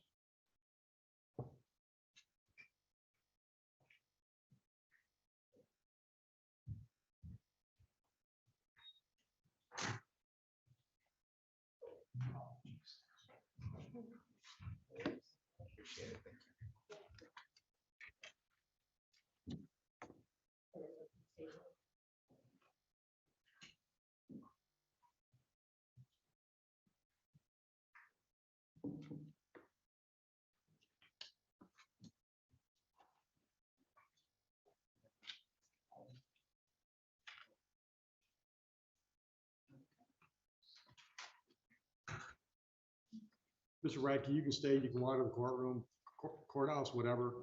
We're just gonna talk instructions right now. Okay, can I go to my truck real quick? Sure, yeah, no problem. All right, gentlemen,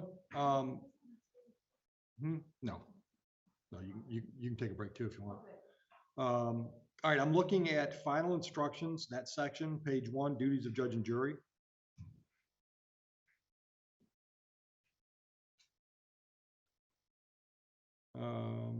On page 1, I don't see any changes necessary. I'm stuck on, should I open this on Siri? Oh, sure. Oh, thank you.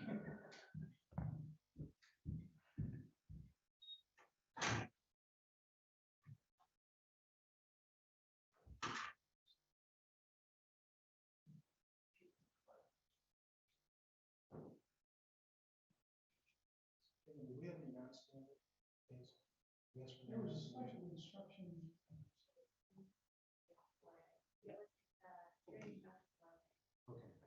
So go to page 2, if you can get there. Defendant not testifying, defendant impeachment, both of those get scratched. Yes.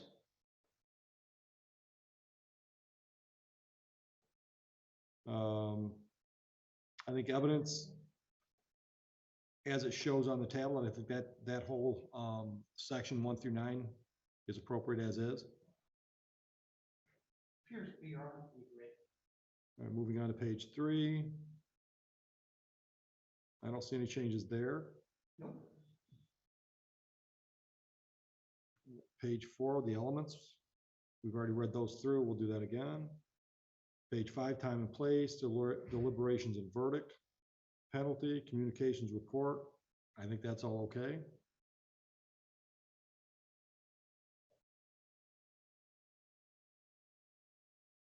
Agreed? I think it seems complete, Your Honor. And then page 6, the only change would be, and I'll let you two look at this, is instead of single defendant, single count, I'll just read the verdict form instruction. Yeah, look that over. Seems fairly straightforward.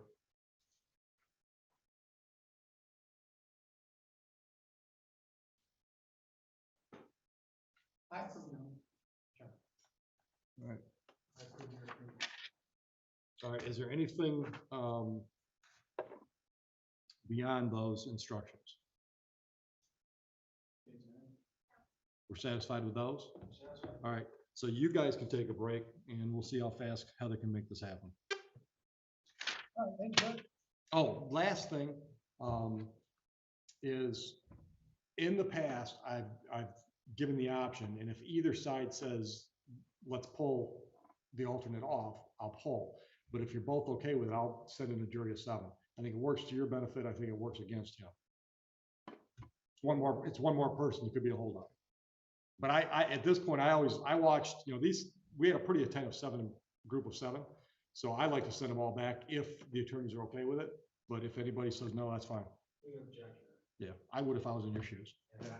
Yeah, I mean, it's just, Not right now. yeah, that would too. All right.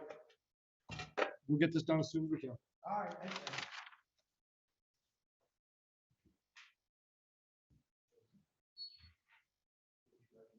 Okay, no, that's fine.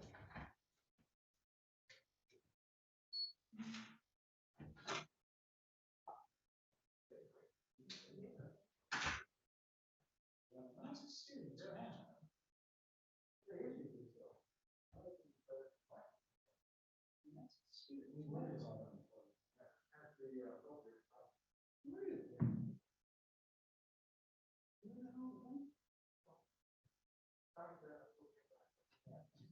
I read the same stuff. But I'll tell you, I'm one of those guys, when my doctor, my pharmacist said get vaccinated, I walked into Walmart with these shoes all up my pants. He said, I got everything you've ever read. And I've never been touched.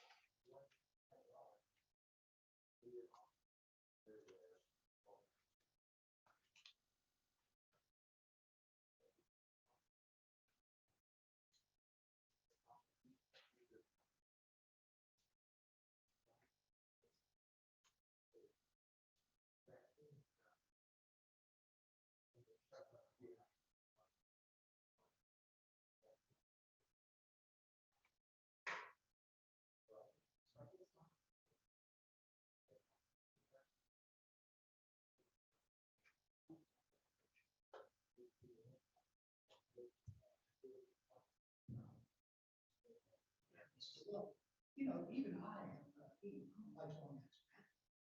So, and they said co-professional also.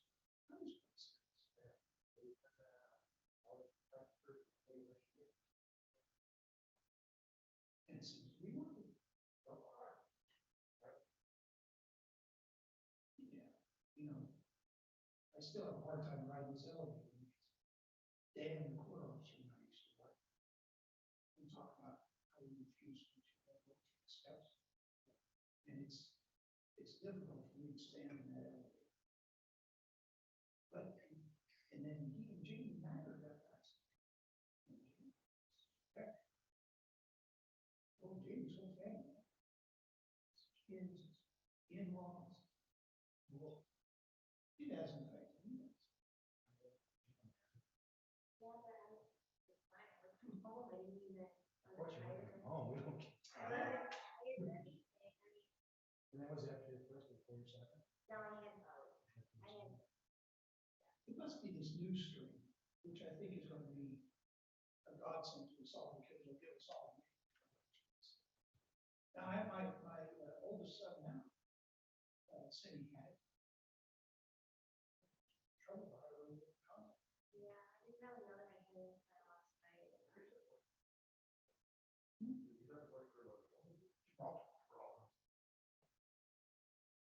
Yeah, he's going to be wrong. But, you know, except for my oldest son, Cody's, of course, I live on a farm. Self-quarantining seems second nature. Well, you have no friends. Well, no, I mean, that's, I'm gonna bring that up. I'm not gonna bring it up to the show. I don't care. And then you're coming out. I'm just saying. I do it.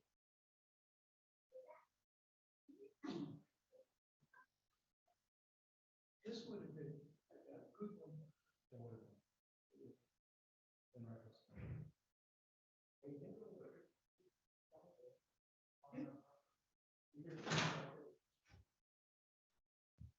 No. I can see if what I did, corrected, fixed, or did what you said you wanted me to do. I think these will go back to you two. Oh, thank you. He's a good change.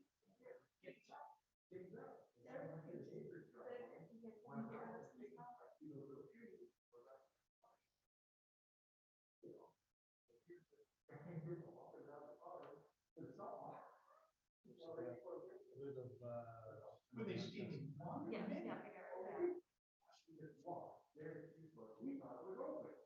of course. That's why they ain't right. Let's see if you have the updates.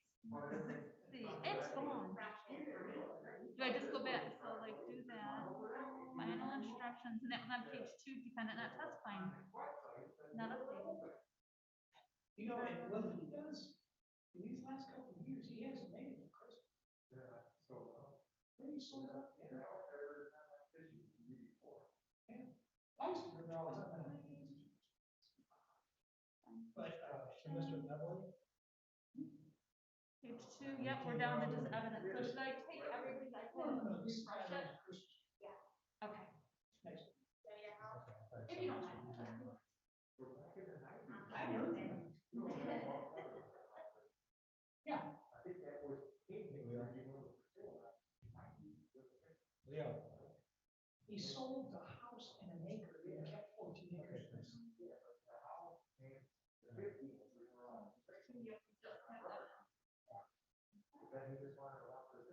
Heather, is there a way to cut the feed? Broadcasting live? No. Wait a